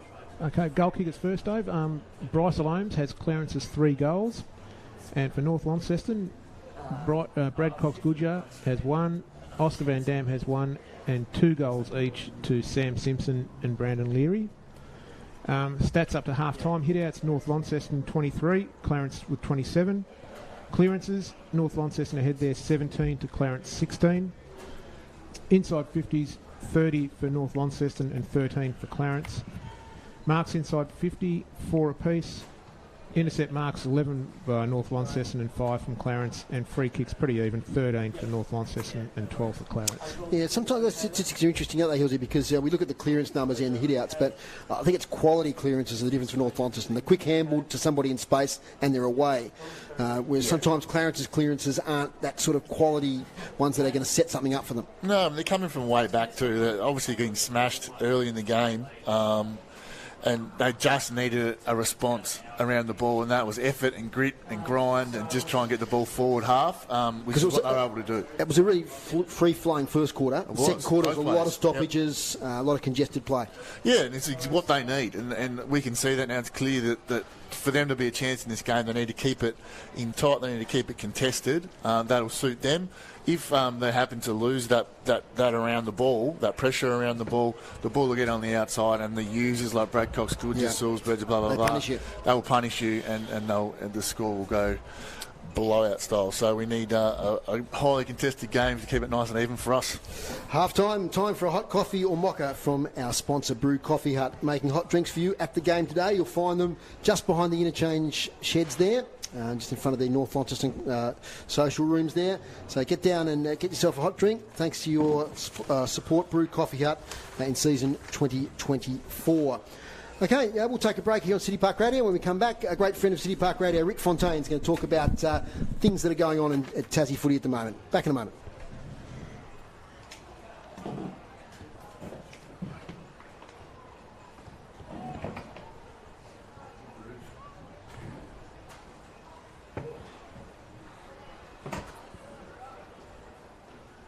It's impressive. You guys know all their names. Sorry? Yeah, it's amazing that you know all their names. Because I call just from every week. Clarence here, I do a bit of stuff on YouTube and stuff like that. Just helps. Yeah. Well, Constance easy because I know them by sight. Clarence, I sort of need a number. I know half of them by sight. Yep. Another half I sort of need a number. Yeah, right. Even that, mate, I can do it. Ash happy with things? Yeah. Yeah, that's Yeah. good. Yeah, I've just come across a little bit more because of this glass. Yeah, sure. Like, Yeah.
It's the 1 versus 2 clash here at UTAS Stadium, and it's North Launceston 6-10-46, commanding lead at half-time over Clarence 3-1-19, a margin of 27 points. Time to talk to a great friend of City Park Radio who's helped us out over the years. That's Mr. Rick Fontaine from Fontaine Sports Media, and he's going to chat to us today about quite a few things that are going on. Good afternoon, Rick.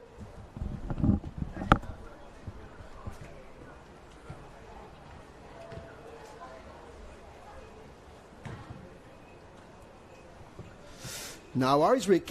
Let's talk about your NTFA, well, it's not the NTFA footy show anymore. It's the statewide footy show that you present, I think it's Thursday nights usually. I think you're Wednesday last week.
Okay, sorry, I'll just get distracted there for a second, Rick. I'm back. Just on the response so far on to going from the NTFA to the statewide, have you got a good response from the clubs?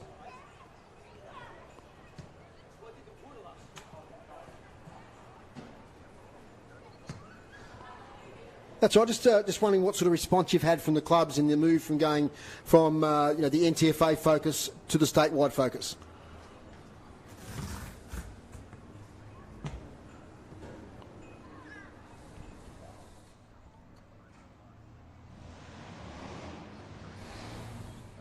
And down the west coast, so we're going to hit the road and go to some of these community clubs, clubs like Rosebery, Toorak, and we've been contacted by the Irishtown Football Club. So the response has been great, and I guess that's the beauty of social media. We stream it, so it's like a television show, but we stream it through our social media channels on Facebook, but also we have a YouTube channel set up as well, so that people can watch it. So I think the fact that people can see characters and we can do a TV-style interview from our studio here in Launceston is fantastic. So the response has been amazing. In terms of a streaming-type show, it is a visual one. It is the only one at the moment, and we saw an opportunity really to try and connect with communities around the state. Yeah, Rick, you were involved with the Tasmanian Devils AFL launch. Tell me about that experience. What venue were you at, and tell us about the afternoon and how it all transpired. Oh, it's incredible. I mean, the first thing I'll say, I think back on the 18th of March when this happened, they impressed me enormously. The organisation of the Tasmanian Football Club. It's just been able. They've just captured everyone in all the different regions. It hasn't been. That's been the inclusiveness has been so positive. And I was down at St Helens. I emceed the launch down there with the great Rob Shaw, and it was a cracking night. It was a sellout. So it was one of the 6 venues, along with obviously Hobart and Launceston, but also Oakland, Queenstown, and Devonport. But the positivity around, even though it's obviously a few years away still, and there's a few things to play out, as we all know, but the positivity around having our own AFL team one day and the opportunities that's going to provide to the footballers coming through from a junior level, boys and girls, men and women, right around Tasmania, with the academy setups that they're going to have in each of the 3 regions as well. The opportunities are fantastic, and it is a great opportunity because you're involved as well with other sports, Dave, and you see what's happening.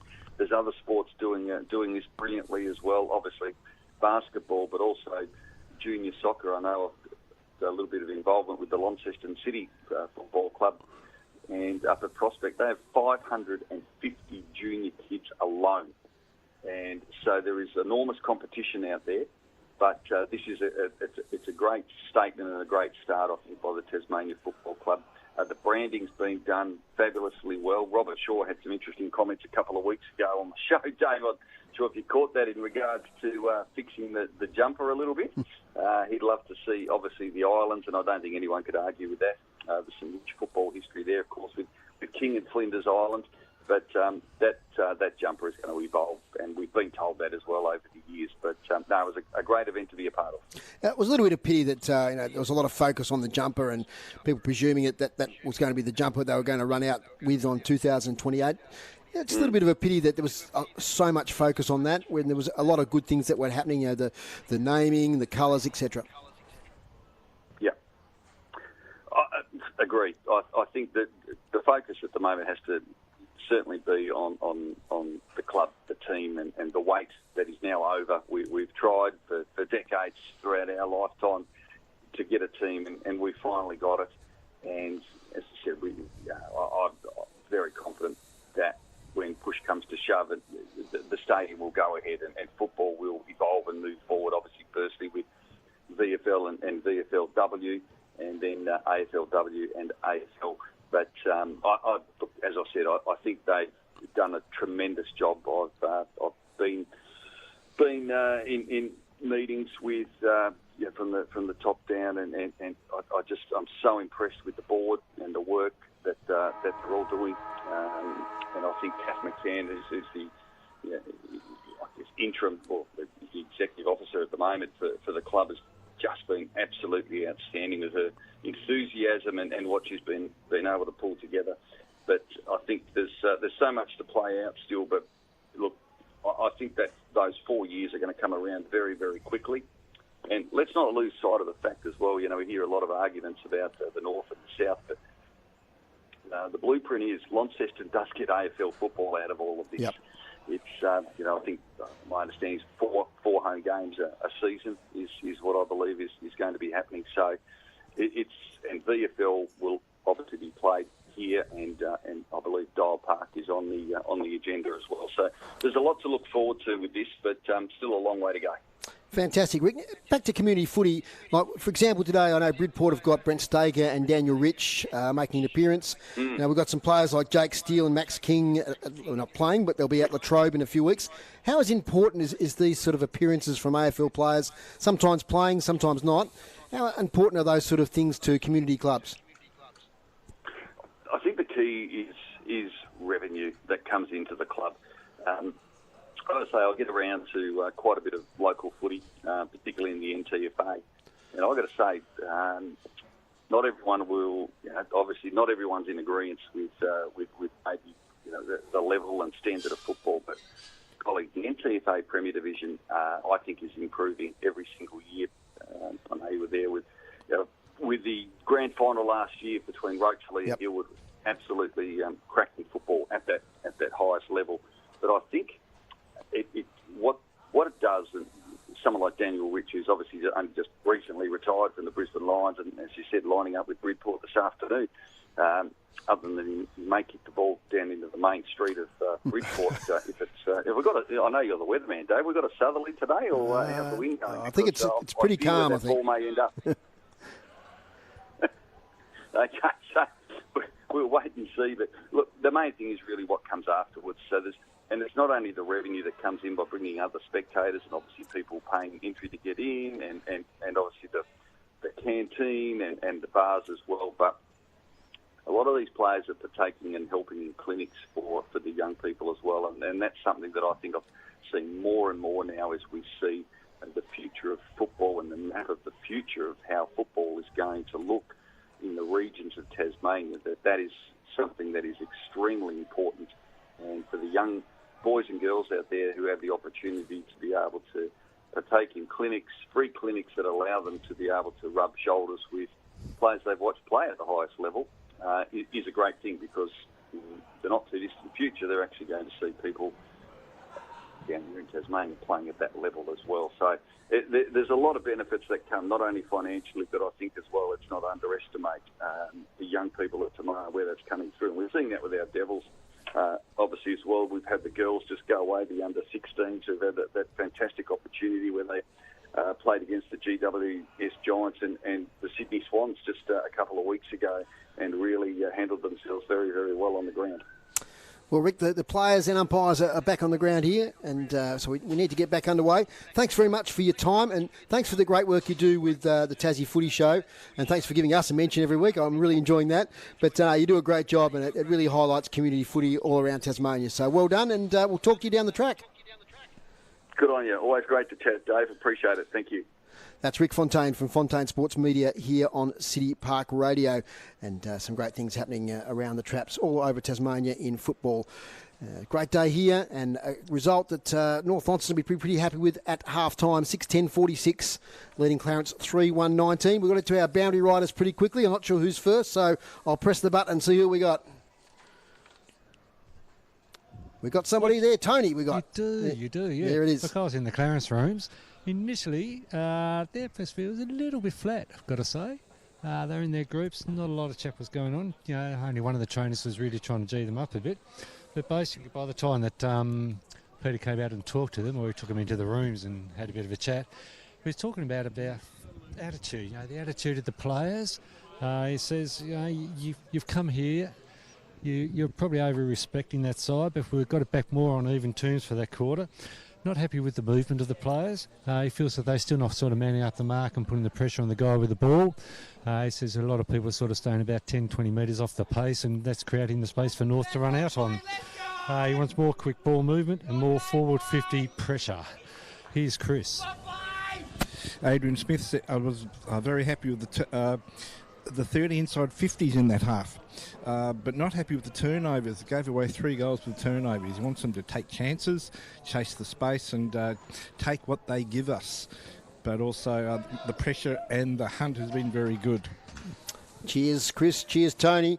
Hilsey, I know you've been writing some things down there about leading into the second half, so we might get to those as we hit the early stoppages here. Yep. Just to weave those in, see what we can get going here in the second half for Clarence, because they're trailing by 27 points. North Launceston well on top. Third quarter action here now on City Park Radio 103.7 and 96.5. And via the Community Radio Plus app, there's an errant bounce. Give us something, Hilsey. What are you looking forward to? Well, just Clarence will want to see more of the same, that contested style of footy, and the ball staying in the contest. And when they get the opportunity to go forward, they want to try and go forward fast to create those one-on-ones. And North were looking to flip the ball out on the outside and get moving. There's now the secondary ball up. Nobody can win an effective tap. Alex Lee with a little kick here. Caitlin Matthews pursues it. Tap backwards. Holmes with a handball, puts a teammate Holmes Jay under pressure. That was Holmes Noah with the handball. Quick ball up. Holmes with the tap straight to Cox Goodger. Tries to find Van Dam by hand. Intercepted. Spills now to Nicholas. Weaves his way through a lot of traffic. Not a great kick towards half forward. Over the head there of Glover. Taking it is O'Hearn. He's tackled. I think he had it a fair time. He did. So a good tackle there by the recruit from the University Footy Club. And Glover kicks okay now to James Holmes. Handball's off. Inside 50, beautiful kick, finds Alholmes from Paprotny. So Bryce Alholmes, man on the mark, 40, probably 40 out. He's kicked 3 already. They're all the 3 goals that Clarence have kicked have come from the boot of Bryce Alholmes. Great movement from back to forward. It was Holmes. He took the mark in the centre square there and looked to move immediately because he knew he had that one-on-one in front of him. Alholmes for goal number 4, falls short. Or does it? Oh, yes, it's just got a hand on it. There was Bailey Mitchell. So through for a behind, 3-2-20, first score of the third quarter. Trailing North Launceston 6-10-46. Harry Bales. Shorts it up. Ivan Needle job finds Blade Sulzberg, who takes a strong contested mark. Inside defensive 50. Tries to find Cox Goodger, who takes a really tough mark. 1 grab, 2 grabs. Reins it in, the veteran. Another short kick now to Nicholas. Good skills here from North Launceston. Those chip kicks. Thinks about the switch. Then has a man loose on Van Dam on the wing. Against his fellow number 8 in Harper. Another short kick to Cox Goodger. It's the build-up. He gets to Kerr. In fact, it's Sulzberg, I beg your pardon. So all the on-ballers involved here. This passage of play. It's now up to the wing. Important kick, this one. The lead is on from Ahern. Off his hands. Out of play. What do you think about the patient build-up there from North Launceston? Well, it was good skill level, slow build-up. Not probably what they're looking for, but it's at times that's what you need. So, you know, they've moved the ball from back to forward and got a stoppage forward half. So it's a win overall. Holmes and Lee's been the match-up pretty much all day in the ruck. The patrons over there in the sunshine. Beautiful day here at UTAS Stadium. Holmes with a flipping tap over the back here towards Jack Preshaw. He's kicked close to the boundary line. Clears the line, out of bounds on the full. Bennett will take the free kick. Squares it up there to Sulzberg. Stick it around the umpire. Slips as he goes to take off. Now invited to play on. Kick under pressure. Towards half forward. Leary in a wrestle. Now how does the umpire see that? It's against Leary's opponent, James Bealey. So Leary will have the free kick. He's a long way out. Kicking to the Invermay Park end. Distance struggled last time. It's similar. He did. Pretty confident. Eyes dart a little bit, but now he settles in for the shot. Brandon Leary keeps it low. I don't think he was going for goal in the end. It's going to be cut off nicely by Ollie Preshaw with a strong defensive mark. Decides to switch play.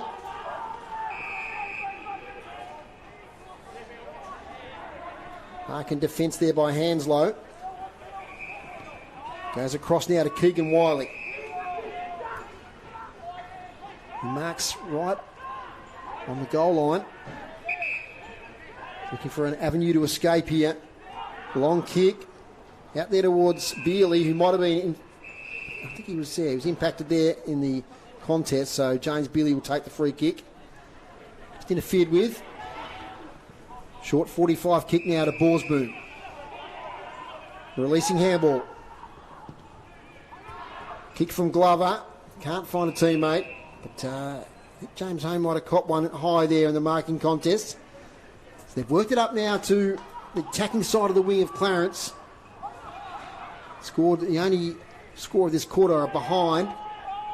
Up now to half forward. Alome swings here towards goal. One-on-one Dolliver takes the mark. Excellent mark. Great mark, Jack Dolliver. Flew beautifully from behind in the contest there with Mitchell. And Jack Dolliver should score almost a certain goal here. 12 metres out, 45-degree angle. Timed the leap perfectly. Now, it might be 50 metres now. So there's a little bit of argy-bargy there between Ives and Ryan. So it will be a certain goal. Through it goes. Jack Dolliver kicks Clarence's fourth goal. 4-2-26, 6-10-46. Margin the closest it's been for a long time, Mitch Hills. It's back to 20 points. Promising start again for Clarence. They've sort of come out and been good around the ball again, and their ball movement much better. So they look like they're moving the ball with a purpose when they go forward. They moved a string of possessions, wasn't it, from half back and worked it all the way up to the forward line. Free kicks against haven't helped North across there, but much better intent, I would say, from Clarence to start this second half again and puts them within striking distance. 16 scoring shots to 6, margin 20 points. Inside 50s this quarter so far, Dave Gruber, not many. Oh, no, just the 2 for Clarence and 1 for North. Yeah, 6 minutes gone, so a lot of play between the arcs. Yep. Taken by Lee out of the ruck contest, spins around, kicks towards half forward, bouncing ball. Aganis will meet it. Cleary did well. Tackle laid there on Kerr. Gets out to Griffiths, who's also tackled well by Liam Howard. He'll take the free kick. Oh, squaring kick on the half volley. Trouble. Paprotny lets it go, but he gets caught holding the ball. Oscar Paprotny. The tackler was Declan Chugg. And just as they'd worked their way to 20 points, the margin, they're going to cough up a goal here, almost certainly, with Declan Chugg just 20 metres out directly in front. It's a bad error, isn't it? Yeah. Pressure release. I mean, if it comes off, they're away, but the kicking error was costly from Liam Howard, who did a pretty good job in the first instance. Declan Chugg. He kicks the goal for North Launceston. They're 7th. 7-10-52. Clarence 4-2-26. It's a little bit of a dagger there to Clarence Hills. He just that goal which brought them back in touch. And an error there met North Launceston score a pretty soft goal. Started the quarter so well, Clarence, and just got that goal as a reward, and then just to give one straight back just hurts you a bit. But they need to look to get a centre clearance here and win the ball back. Declan Chugg's first goal of the afternoon. Don't forget tonight, Elfin Sports Centre on City Park Radio from 5 to 6. The Tornadoes versus the Cavaliers. Tawns. Cavaliers. That's right. They're searching for 2 in a row, the Tawns. Nice bounce. Lee with the tap to Stingle, who tries to get out of trouble. Back to Lee. Kicks it high. Deep penetrating kick inside 50. Griffiths off his chest. Bouncing ball. Chugg releases the handball to space. Leary with a tackle. So out there by Bealey, though. Lucks of fortune as he finds Gapin. Gapin with a handball to Paprotny. Puts him under pressure. Back to Gapin. Little sideways kick. Finds Wiley. Risky. Wiley takes the risk, as Hillsy said. Might turn over right here. Hanslow can't pick it up. Van Dam with a little handball in front of himself. Goes back in again. Van Dam fighting hard there against Keegan Wiley. Ball up. In fact, free kick it is. Going to Jack Avent. No, Oscar Van Dam. Some high contact there. Shorts it up to Bales. Takes a mark low down. 2 kicks out from goal. Crowded forward line ahead. Goes short instead to Cox Goodyer. Here we go. Cox Goodyer to 50. Kicks for goal. Bradley Cox Goodyer. I was excited by that one, but it's off to the right for a behind. How many times have you done that call, Dave? Yeah, he lets me down a bit more these days. He's not quite as... Penetrating. 100% from there. He's about 80 now. 7-10-52. 4-2-26. Short kick out now to Steele. Sure, they put the behind up late there. So it's 7-11-53. 4-2-26.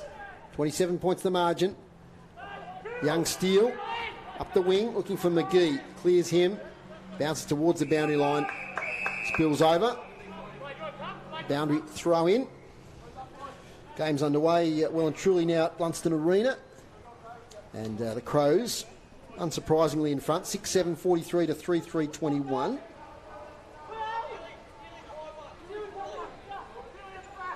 So boundary throw in. Brad Cox Goodyer there, having a bit of a spell. He's worked hard today. Mountain of possessions. Great tap from leader Stingle. Gets free to Van Dam.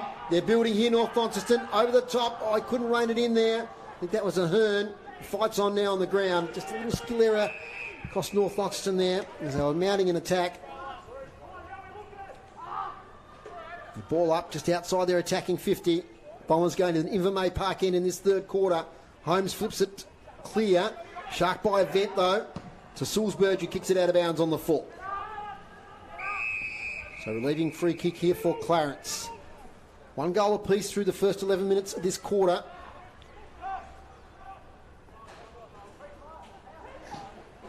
It's been an evenly poised match ever since quarter time. Yeah, it has. So it could go either way here. Keegan Wiley up the wing looking for Jack Preshaw. Probably should have taken that mark. Spills out of bounds. Just looking for either team just to make a bit of a break here. Clarence to claw their way back, or North Launceston just to extend that lead. But only 11 goals kicked in the game so far after we had 5 kicked in the first quarter. From the boundary throw in. Lee in a wrestle there with Holmes. Out the back to Sulzberger. Tries to get it to Leary. He can't pick it up. It's a scrappy footy so far in this third quarter. It's going to be really important that, especially in the ruck, if Lee can get his hands to the ball, he seems to be able to get the ball into a much more dangerous space. So it's going to be, the ruck contest is going to be pivotal. Holmes from that ruck contest kicks it to half forward for Clarence, but strong mark to Ives. Now we've got some clear footy. As Ives gets it now to Simpson. Takes it on the bounce. Little chip kick to Kerr. Jacob Kerr wheels and goes. Has a hands option now in Bennett. Bennett works his way clear to Jake Nash now by foot. Jake Nash runs sideways.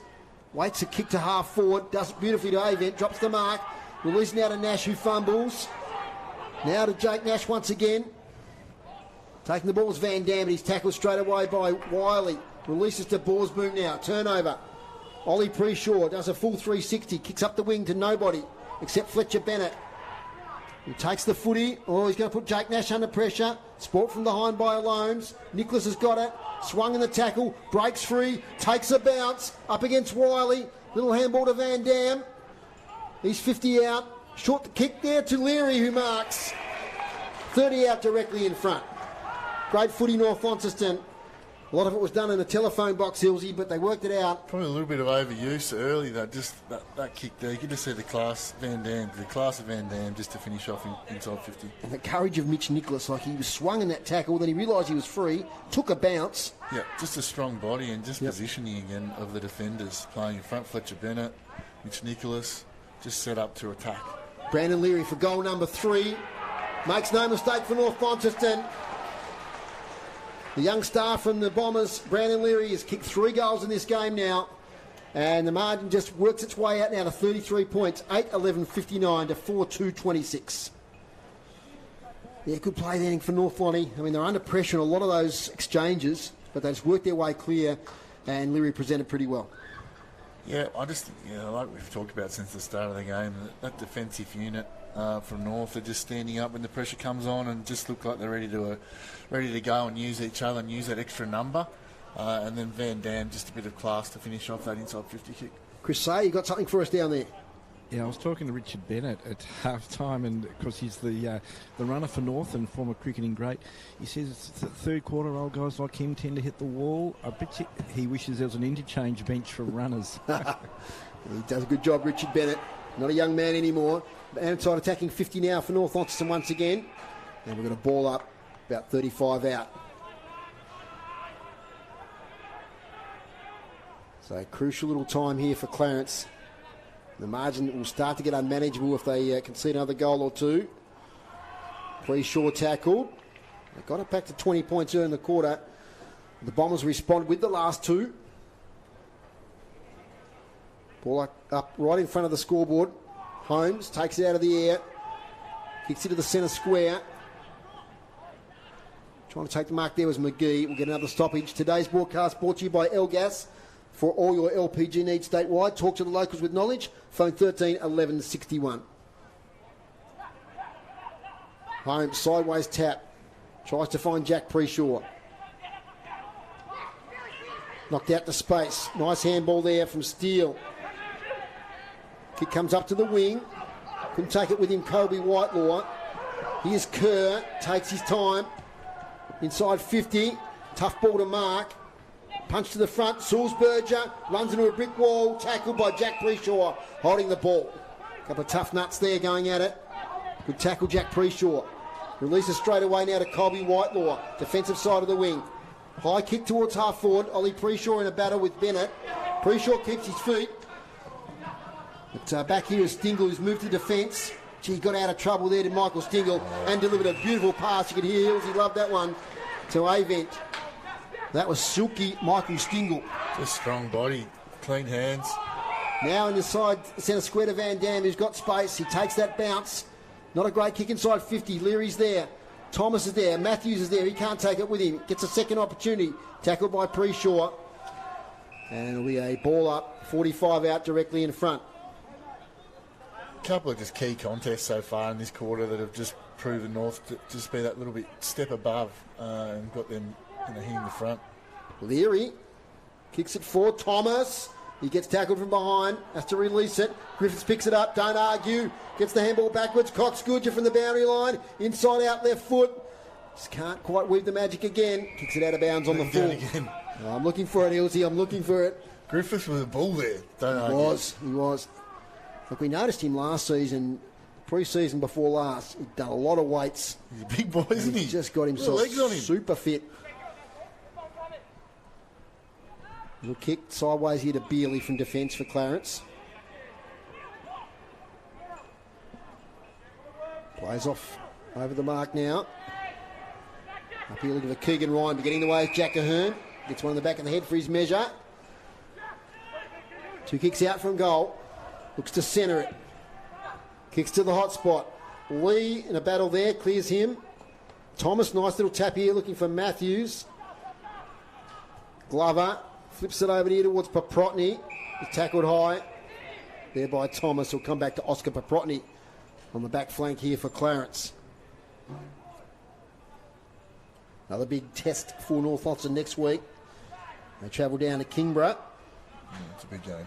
Another big game in the TSL. And the Roos, they've got a home game against the Pies, who aren't easy beats. What about the Prince? The Prince is back. The Prince is back. I knew you of that. Ex-Gawky player you are. And a few of the boys are back. Jordan Hayden. Starting to put together a pretty handy list. Glover. Sideways now to Borsboom. Laterally again to Fisher. Harry Fisher, that's going to be close to the boundary line. Out of bounds on the full.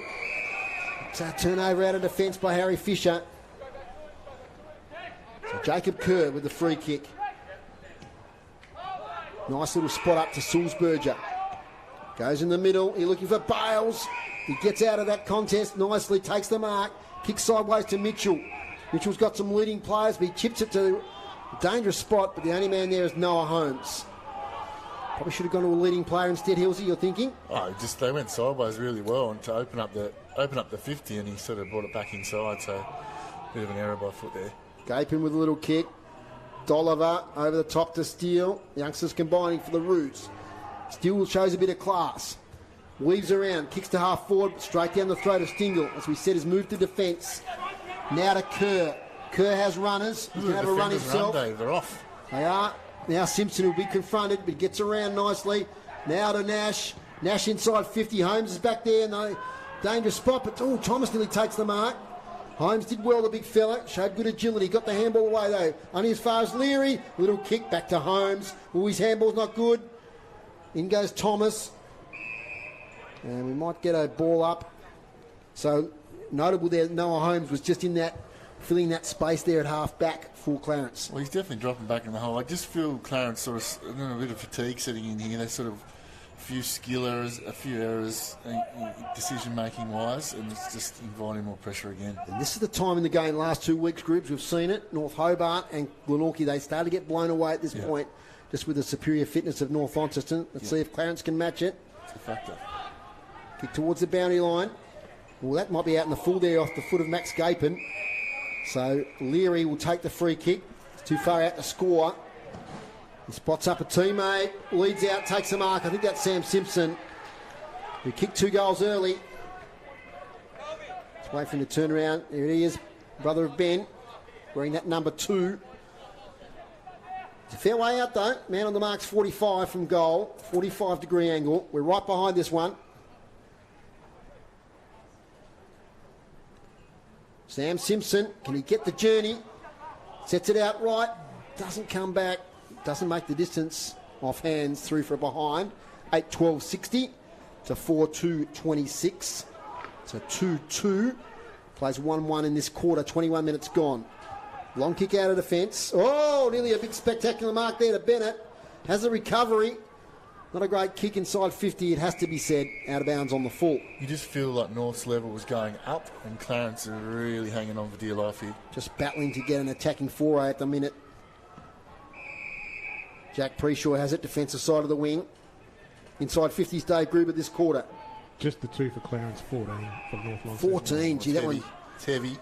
It's a big quarter, but we haven't been punished though, Clarence, in that sense, because they've only been outscored by 7 points. Here they go now. Bealey, little chip kick here, looking for Keegan Ryan. Finds him. Back to Bealey. Handballs it off, ends up here now with Hanslow. He fumbles. Could be a turnover here. Although they do okay through Paprotny. Kicks towards full 4. Alholmes leads out and takes the mark. Strong mark, Bryce Alholmes. He has been the shining light inside 50 He really has. for the Roos. Goes without saying with those 3 goals. And a tough opponent there in Theo Ives, who has a weight advantage, but he just had the strength there in the contest. You can just tell he's got those footy smarts, saying he knew where the ball drop was and protected the area well. Now he's 35 out, pretty much on the boundary line, so no easy shot. Kicking to the southern end of a sun-drenched UTAS Stadium. Doesn't get much better than that, Dave. Absolutely. Bryce Alholmes misses to the near side. 4-3-27, 8-12-60. What about the clearances this quarter, groups? Oh, pretty even. 7 for North Launceston, 6 for Clarence. The Clarence have been up there all day, the clearances, but that's what happens after that. Avent has it deep inside his defensive 50, goes sideways there. Strong mark by Cox Goodger. Got to get the ball to stay in their forward half here and just get some time in forward half. Plays on, sells a bit of candy there to Jack Preshaw. Runs the full measure to Cox Goodger. Here to Ahern, who gets it just inside the boundary line. Has the pace to get around his opponent. Kicks towards half 40, towards Thomas. He might have been held there by Glover. He was. Glover not happy. So Tahane Thomas. Kick here looking for Leary. Not good. Tyson Hanslow chops it off.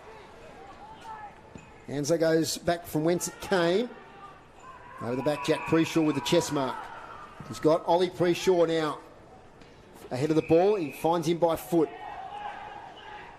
Goes sideways. Or could not come off here as Sam Simpson intercepts.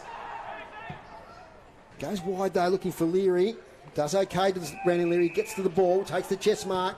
Kicks long, 1-on-1. Caelan Matthews gets to the front position with Cleary. Matthews brings it to ground. And he might have been held. He was by Cleary in the follow-up from the contest. And Caelan Matthews kicked 5 last week. Big bird. Kicked 4 in the third quarter. And he's 20 metres out, pretty much directly in front. The answer is first of the afternoon. And as we often see with North Launceston, they have a good spread of goal kickers. Takes his time. We've got Ben Brown run up.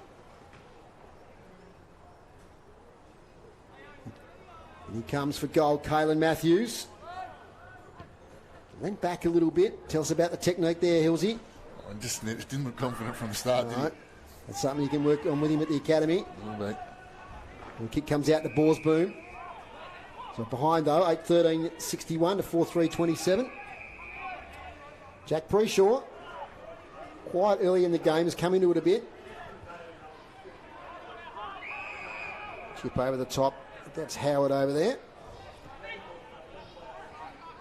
Back now to Jack Preshaw. Shorts it up to Cleary. Just inside defensive 50. Back to Jack Preshaw. Has support. Up now by handball now to Harry Fisher. He kicks it out of bounds on the full again. That's the second time this quarter. Just as they were building some run out of defence. They've coughed it up now to Jake Nash. Funny old kick inside 50. And it falls in the lap there of Connor McGee. Handballs it to Keegan Wiley. Gets around Aganis. Kicks to the wing. Going to fall straight into Nicholas, who falls over. Managed to get back up again. Great agility. Now to Cox Goodger. He has all day as well. Kicks long inside 50. Has some targets up there. And one of those is Jack Ahern. Now, did he push out his opponent? He did. Yep. That was Glover. James Glover. Shorts it to Wiley. Wiley kicks towards the boundary line to Howard. He's got Colby Whitelaw. If he wants him, he goes further. Keegan Ryan does a bit of a spin. He's handball to himself. Lays on top of the footy, in trouble. Van Dam there. And in the end, Keegan Ryan was fortunate to get out of that with a stoppage. Just North Launceston just really starting to tighten the screws here. Van Dam back to Avent. Jackie Avent kicks to a space at half forward in which Brandon Leary runs into. Sport from behind well, there by Glover. Griffiths takes it out of bounds. And there's the siren for three-quarter time. And 8-13-61 the Northern Bombers. They lead Clarence 4-3-27. So low-scoring quarter once again. 2 goals, 3 to North Launceston in the third quarter. Clarence 1 goal, 2 to break them up, to take them up to 4-3-27. So 8-13-61 to 4-3-27. Hilsey, your thoughts there in that third quarter? Clarence got a couple of goals. They got within, I think they got the first goal. They got within that 20 points, and then North Launceston took control of the contest. Well, started the quarter really well, and they were able to hit the scoreboard. Obviously, when they've been able to go forward with some intent, Loams looks really dangerous. He's had another 2 shots in that quarter. Outside that, though, North were dominant in that quarter again. All over them when the ball gets outside the stoppage. Like Dave said, I think the clearances are relatively even if you go across the game, but it's that next level, it's that next wave, and the defenders of North are just stampeding off half-back and creating opportunities of going forward. So, you know, one pitfall for them is probably just their ability to finish off in front of goals. 8 goals, 13. Could be well in front and put this game to bed. I think the Clarence defence too, Hillsy, really restricted space. I mean, they dropped Noel Holmes back there in the hole, as you said, and they didn't get a chance really to lead up to the footy, the North forward line. No, it's good coaching, and I think they had to do that, and they've been able to get, you know, the ball to ground and have the ball in hand. Clarence maybe just a little bit too cute on the way back out again. If your Clarence coaching staff, you're going back to basics, you're going back to really, it's not going to be pretty. You've scored 4 goals for the day. Yep. If there's any chance at all, they need to really dig in here and just grind and just really attack at every opportunity, which is hard to see them do. It's possible. But North were really on top in that quarter and seemed to be full of run and full of legs and confidence as well. So we'll see. Hopefully, a quick goal would help to spark something, but they've been hard to come by. Stats and goal kickers, Dave Gruber. Goal kickers for Clarence, Jack Dolliver with 1 and Bryce Alomes with 3. For North Launceston, 1 goal apiece to Brad Cox-Goodyear, Oscar Van Dam and Declan Chugg. 2 goals to Sam Simpson and 3 to Brandon Leary. And stats to three-quarter time. Hit-outs, 34 for Clarence, 30 for North Launceston. Clearances, 25 to North Launceston, 22 for Clarence. Inside 50s, 49 for North Launceston, 16 for Clarence, and it was 19-3 that quarter. Marks inside 50, 6 for North Launceston, 4 for Clarence. Intercept marks, 14 for North Launceston, 9 for Clarence, and free kicks, 22 each. Okay, pretty even in a lot of those stats, but the inside 50s there, 49 and 16, a big disparity. Time for a break, time for a hot drink. Get a cappuccino from our sponsor, Brew Coffee Hut. They're here at the game today, down right behind the interchange area at the ground here, underneath the North Launceston Social Room. So please get along and support our sponsor, Brew Coffee Hut, in 2024. We'll take a short break here on City Park Radio. When we come back, we'll hear from the boys on the boundary. Play your cards right with new LPG deals from Elgas. Whether you're moving in or you're settled in, make the switch online today. From LPG account credits, fixed pricing and carbon offset options, Elgas has got you covered. Don't lose out. Visit the website, choose your new deal and sign up today. Go online, www.elgas.com.au. Elgas. Local, safe and reliable. A sponsor of City Park Radio. Stroke can happen to anybody at any age. The best way to help someone is to learn the signs of stroke and know how to act fast. F is for face. Has their face drooped?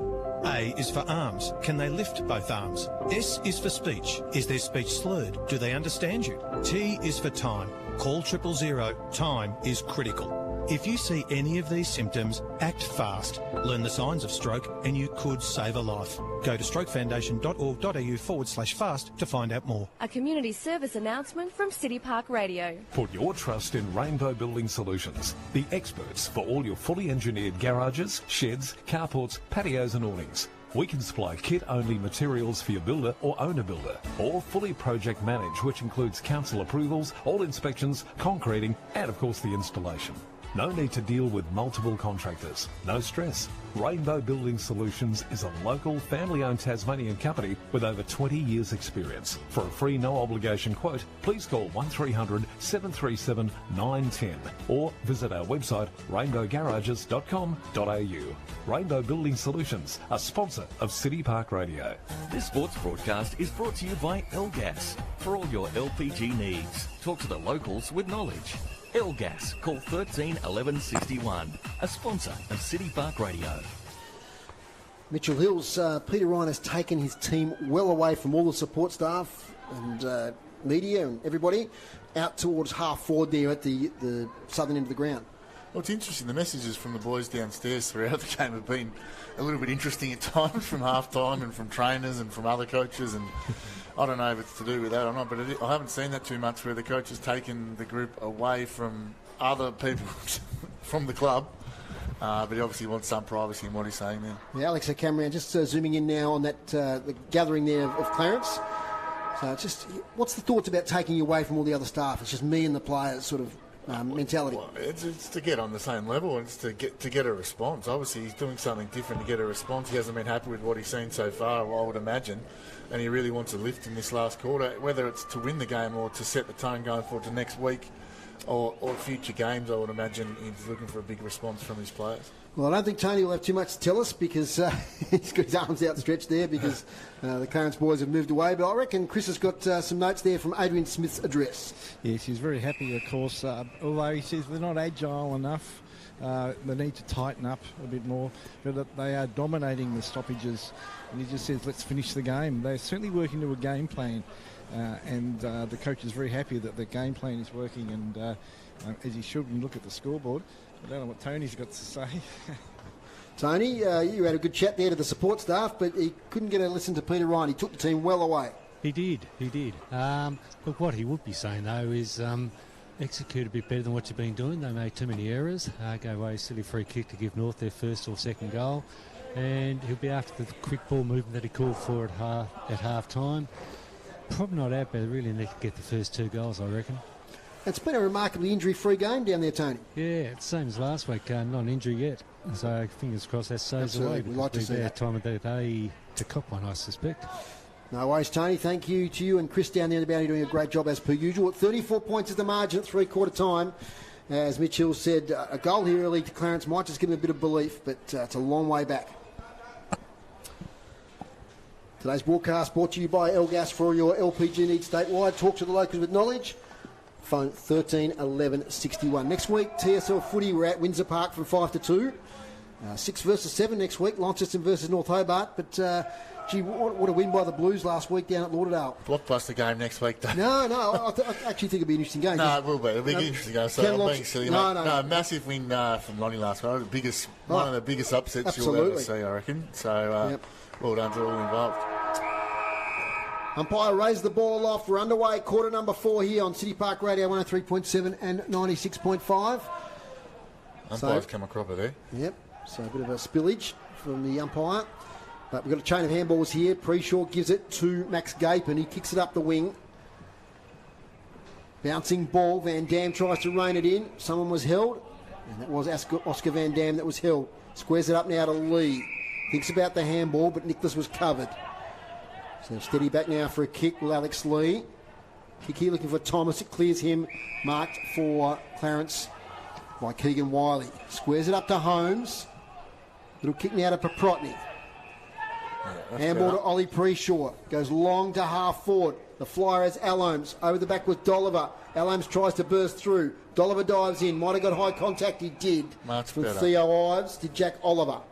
Sorry, Dolliver. The D there. So Dolliver. He's kicked one Groobs earlier. Yes, kicked one. He did from the goal square. Hands off to the long kicking. Keegan Wiley from 48. Keegan Wiley for goal. That's a big team lifter for Clarence early in the last quarter. Smart play from Dolliver. The designated kicker is always Keegan Wiley. We've seen him do that a lot in the past in the TSL. And that's the first goal of the last quarter. Well, it's exactly what Clarence needed too. The handball received from half back. Obviously not an ideal long kick to the centre half forward, but it just created a havoc really at, inside 50, and then you get a free kick, and then just Keegan Wiley, what a great finish. Yeah, it's what they look for when they've got a set shot on 50. He's often lurking around there. Exactly what if they can get one here, Dave, we are on. 28 points the margin. Umpire Thomas McEntee clears the area. His bouncing has been elite today. This one's no exception. Lee with the tap. Finds Van Dam. Off to Stingle. Great work by North Launceston out of the middle. The masters of the centre clearance. Inside 50. Howard takes it. Handball's forward now to Wiley, the goal kicker. Now to Max Gapin. He kicks up the wing. Oh, gee, that's a good one-header mark there to Bo Nash. He squares it up to Bennett. Fletcher Bennett. The leading players, Griffiths. Oh, that's a strong mark. Too far out to score probably. Noah Holmes on the mark is on the paint of 50. He steps forward to 52 with a big stride. Let's see what Harvey Griffiths can do. Goalless so far today.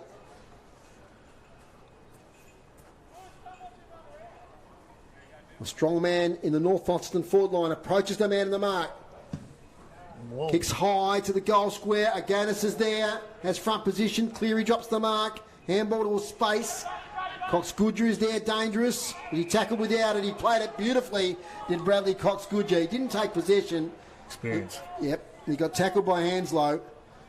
He's in a tough spot. I was going to ask you whether he'll kick this, but I'm pretty sure you'll say yes. No, I'll probably say no, because every time I think he's going to kick one, he's let me down today. Build it up, might as well. He's kicked one. He's right on the boundary line for our radio listeners, 20 metres out. On the left-hand side for a left footer, tough. Kicks it towards goal. It just fades off to the right, one behind. 8-14-62 to 5-3-33. They're away and running quickly are Clarence. Oh, gee, that was smart from Sulzberger.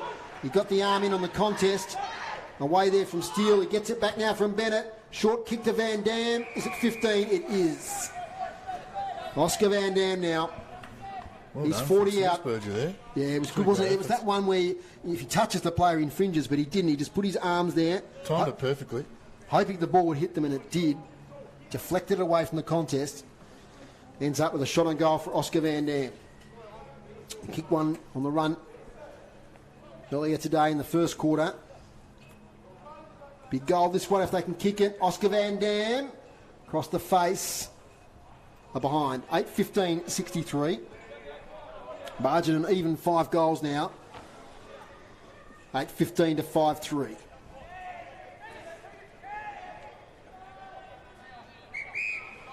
Keegan Wiley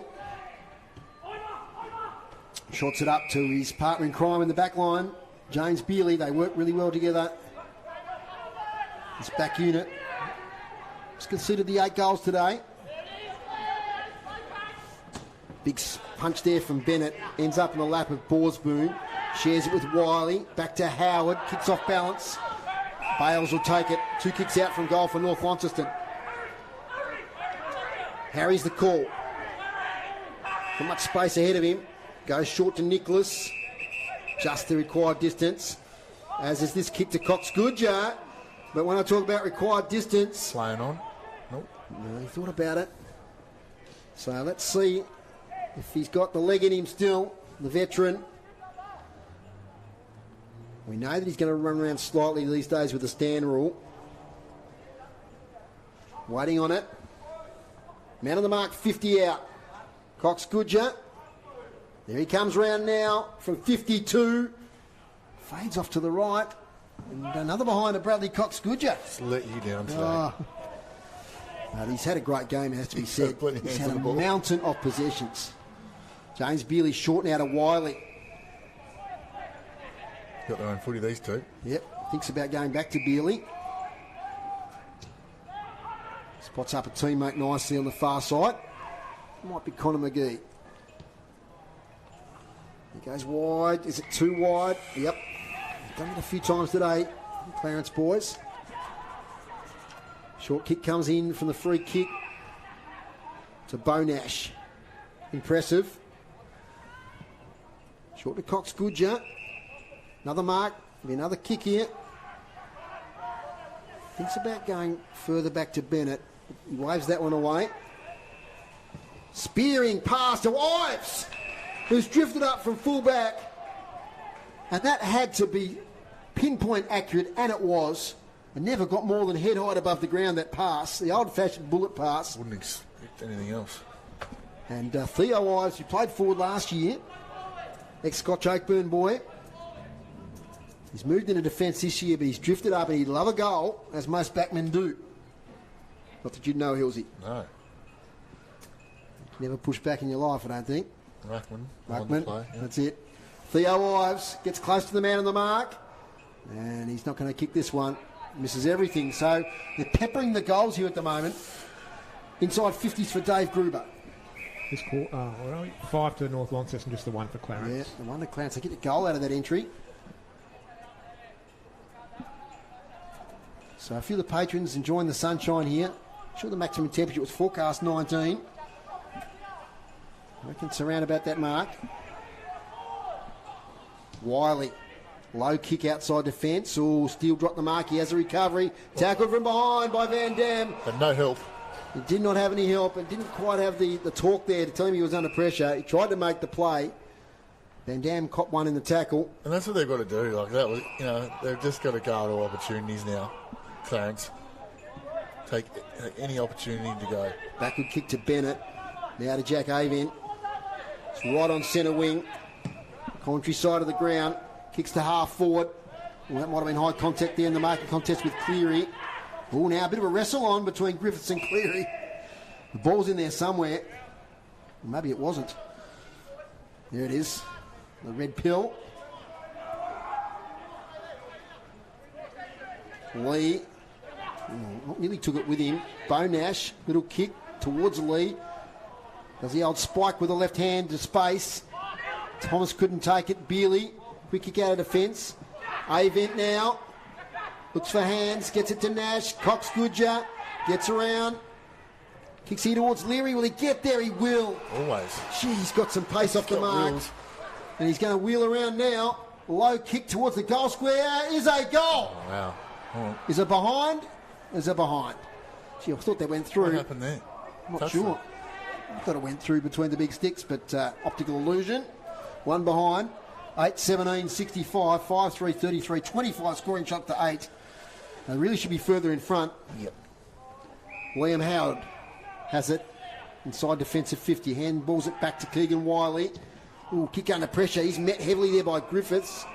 Tough contest. It's going to be upfield, I think. So they've got to go. You've got to go. James Holmes. Close to the boundary line. That's a good mark to Alomes over there. He's made the most of limited opportunities today. Perhaps missed a couple he could have converted. Signals he's going to go long. Does so. To the pocket. Hands low. His kick is out of bounds. Off hands. Boundary throw-in. Gee, they've missed Josh Green up there today, Hillsy. Just that extra attacking option. Yeah, just another goal-scoring avenue, isn't it? Like, it's a bit of a lone hand from Alomes. If he's not there, there's not much else going on. Might have given Noah Holmes a bit of a go up forward today as a full forward. They probably haven't got ruck off, hasn't he? Today? Yeah, they've had young McGee as their second ruck, but I would like to see him up forward just to make a big contest of it. Yeah, well, he's a beacon. He's a big boy. He could draw the footy, so... Harper kicks it inside 50, only as far as Bennett. Hacks the kick out. Nash dropped a mark he probably should have taken. Whitelaw off the side of the boot towards Alomes. He rises, has a good recovery. Might have laid a high tackle on his opponent. He did. Free kick to advantage. Bennett handballs it sideways. Out of defence through Chugg. Kicks up the wing. One-on-one, Ahern and Wiley. Both fall over. Comes back to Holmes. Handballs it straight to Leary. Kicks it to half forward. Avent's there. Has he got support? He does now. Cox Goodger, 60 out. Chip kick to Griffiths. Will he play on? He does. Will he goal? He won't. One behind. He perhaps could have gone back and taken the set shot there. Easy from up here, though. It is, in hindsight. One behind. 8-18, 66 to 5-3, 33. Out of defence now through Ollie Preshaw. Great smother, Declan Chugg. Look away handball, tries to find Nash, gets Leary instead. Always kick now. Is he dealt with afterwards? He is. Up between Cleary. Tommy Cleary. Gee, that almost bounces through.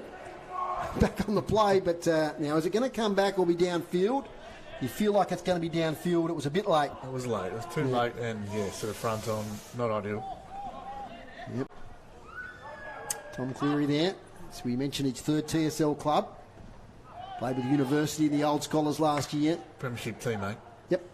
Yes, should mention that, 2016. Griffiths now, right in front of us. Not an easy shot. He's 12 out, but on a really tough angle on the right-hand side. Banana kicks the goal as Harvey Griffiths. And that's the final nail in the coffin here at UTAS Stadium. 9-18-72. 5-3-33. First goal of the day to Harvey Griffiths. Dave Gruber, am I right in that one? That's right. Yep. Let's get some inside 50s for you. It must be mounting up here for the Bombers. 9 for North Launceston, just the 2 for Clarence.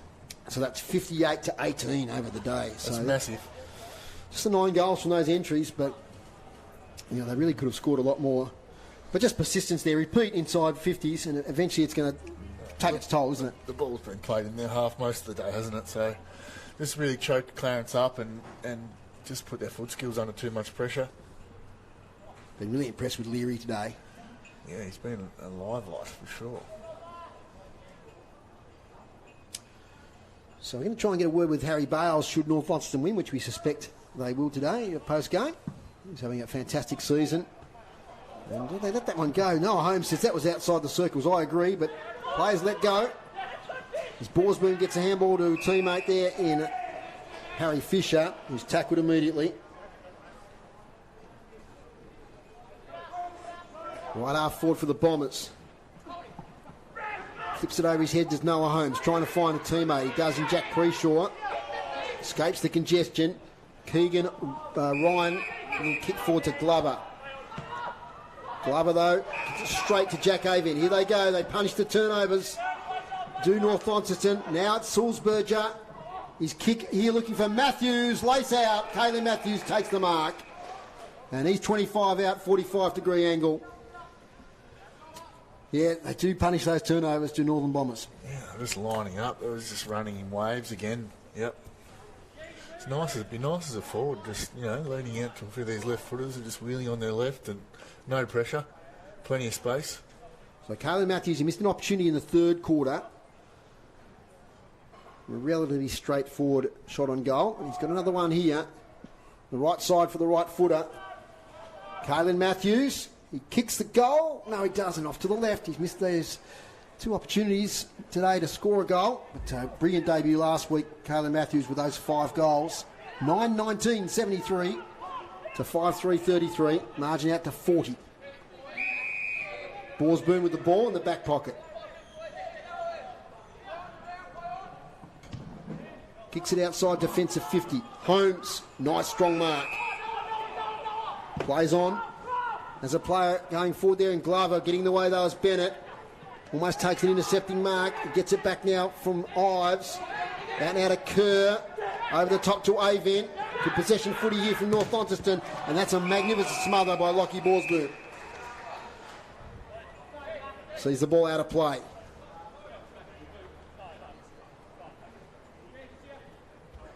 Long sleeves there, Lockie Borsboom. Good cricketer as well. In the Cricket Tasmania Premier League. From the boundary throw in. Front position Lee. Hits it over to space. Avent can't run on it. Borsboom gets there first. Got another ball up here, I'm pretty certain. At the 15-minute mark of the last quarter. And here it comes out. Cox Goodger. Sweeping handball now to Bennett. Chip kick to it, Van Dam. Thinks about the handball to Jake Nash. Goes back for the kick to the leading Tane Thomas.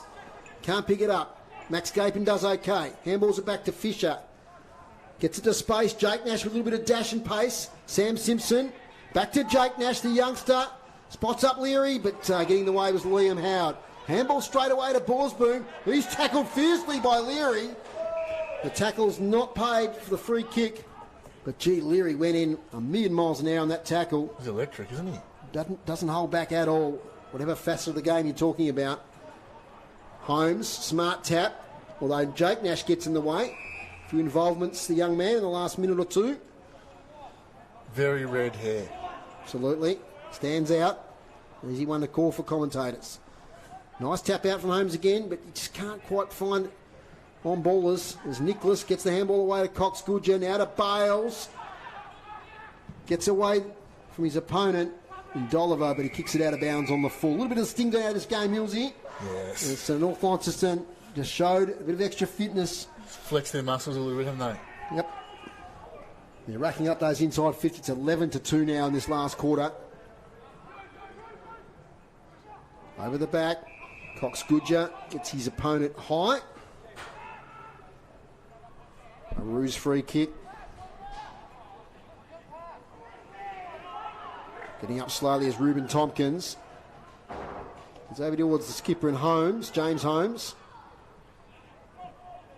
Look away handball from Henslow back to Tompkins. Tackled from behind. Turnover again. Chug working hard. They just can't string those possessions together at the moment. Clarence, here it comes out now for the Bombers. Jake Nash slung in the tackle. James Holmes trying to make something of it. Ugly footy. Ball up, centre wing, railway side. Pressure's good from North.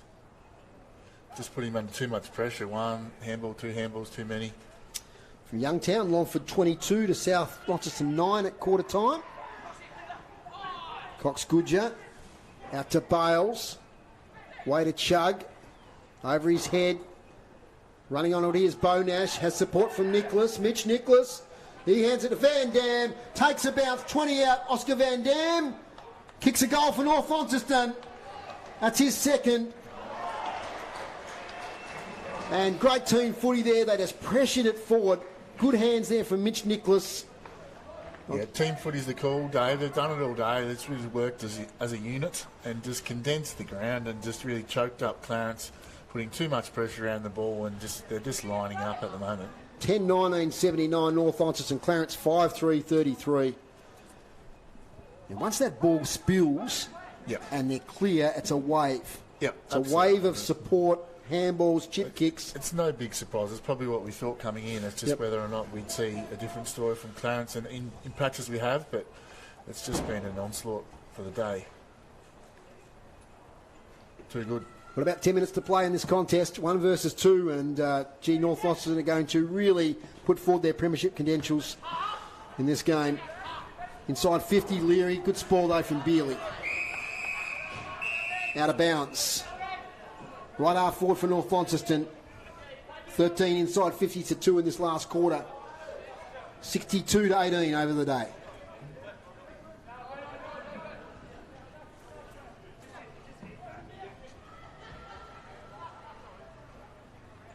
From the throw-in, McGee front position. Declan Chugg doing the ruck work. Gets a handball away towards Leary. Van Dam has been brilliant. Overruns it on this occasion. Lays a tackle on Bealey. Yeah, just that engine room. Van Dam, Sulzberger, Cox Goodger. Yeah, too many. Fit, strong, lots of pressure. They're not even using Stingle on the ball much at the moment. He's playing sort of a sweeper role, but they can put him in there as well. Bales, of course, as well. Handball from Holmes to McGee. Good work here from Clarence out of defence. Ends up here with Steele. He managed to get kick away just in time. Ives from the back nearly takes a strong mark. Scores a try over the boundary line. Boundary throw-in.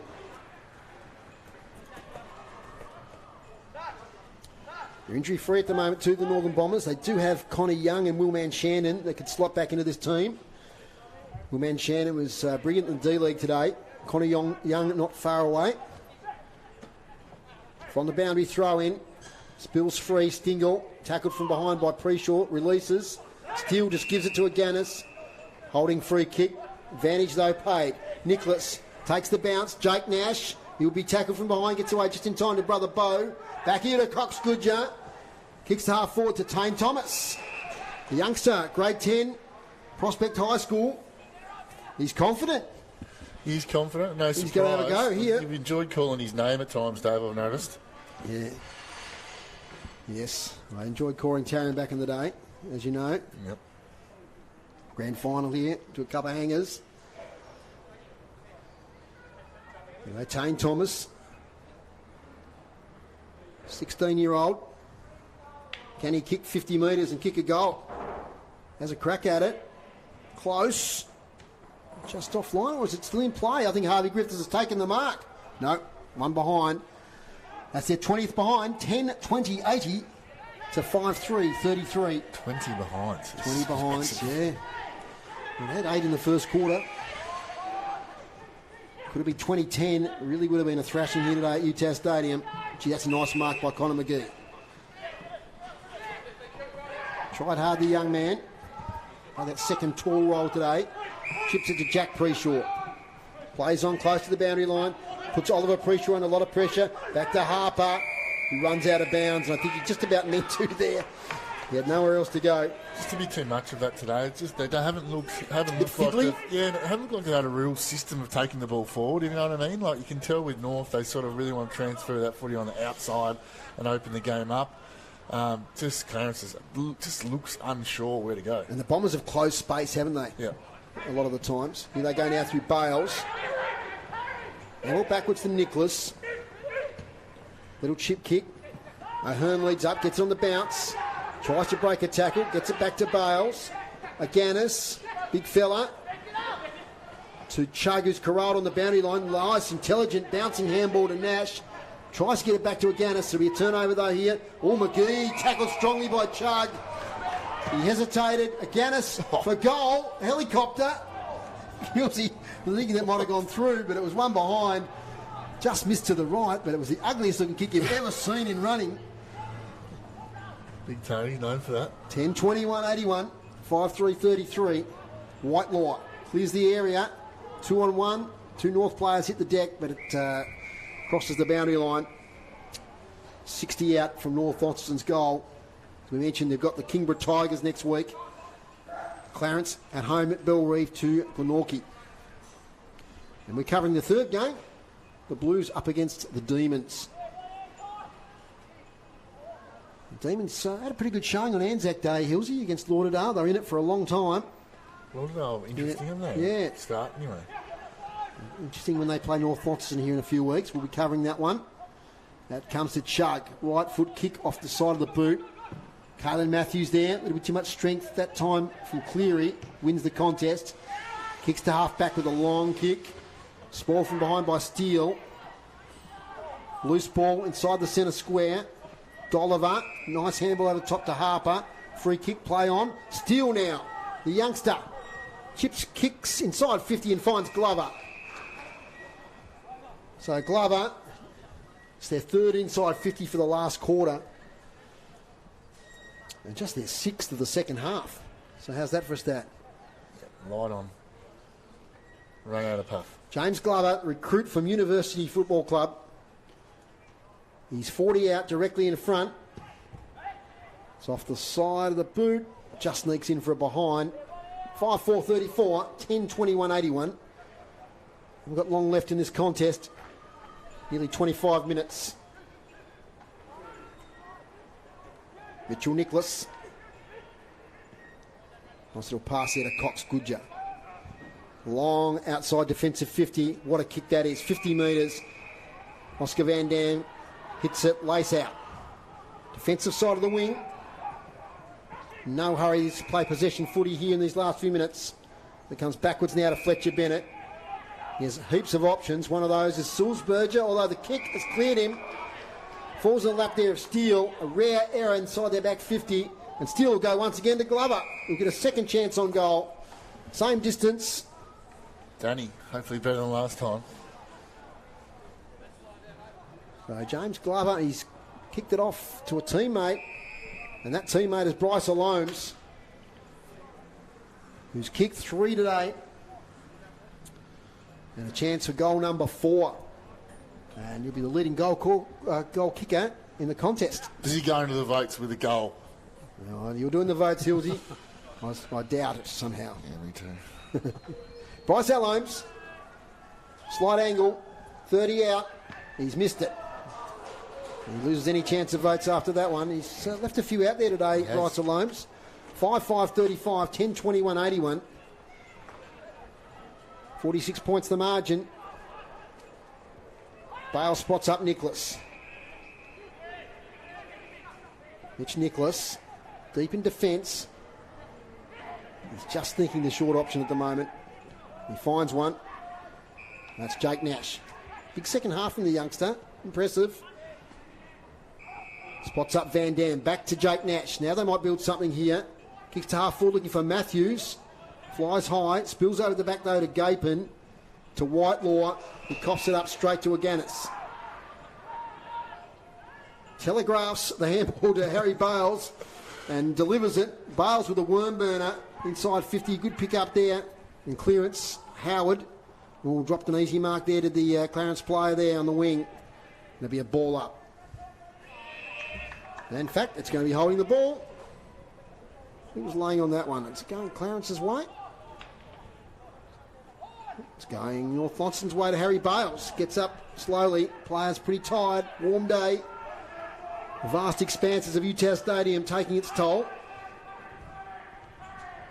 Bales, high kick. Contest here. Matthews from behind. Flew too early. Falls in the lap of Thomas. Can't escape the tackle there of Hanslow. It's been played in a pretty good spirit, Hills. You haven't seen anything untoward today. Nah, 2 good teams going at it. That's good. We like to see that. And there's the siren. Final score here at UTAS Stadium. It's North Launceston 10, 21, 81. Defeating Clarence 5-5-35. So the margin in the end was a comfortable 46 points in that last quarter. North Launceston 2 goals, 8 to Clarence, 1 goal, 2. They kicked the first one in the last quarter, but after that, North Launceston had just about all the inside 50 action, 18-4, just to preempt Rubes' stat there. So a strong performance. We're going to get an interview in a moment with Harry Bales. You've lined that one up, Dave. Have lined that one up. Chris is striding out there, so we'll might get a bit of a summary from you, Hilsey. Yep. And we'll cut across you if Chris gets that. No, that's fine. And we're going to build up the 3-2-1 will be the end of the broadcast. So I've got it ready to go, though. Don't go too early. No. Don't look at it. It's got to be the last Dave, thing. I can see you peering at it. All right. Okay. No, thoughts on the game. Clarence, I thought, started the game really well. You could see what they were trying to do, playing a similar style to North. They had to adapt that throughout the day because they just weren't able to sustain that when they came under pressure. I really thought that North just superior on the day with their ability to just get the ball on the outside and use their skill level. They had a clear system that they were able to adapt today. Like we said from the boys downstairs, they had a game plan they were able to initiate and engage, and it worked really well against the opposition. And it just put Clarence under too much pressure for the day. So you waiting, Dave? No, you're right. Continue on. So, yeah, I just thought they were impressive. North Launceston were super impressive, able to flex their muscles in the second half, and the weight of numbers for inside 50s was too heavy. Clarence, there's plenty to still go away and work on for sure. They're definitely going to be one of the top few teams, but there was a clear difference today, especially coming here. There was always going to be suspect coming to UTAS being able to play this ground, as we know North play it really, really well, and they did today again. You better get down to Chris Say, who's got Harry Bales. Yeah, Harry, good game today. What was your thoughts on the match? I was a bit scrappy, but it's good to see. We're young, our boys, we can run.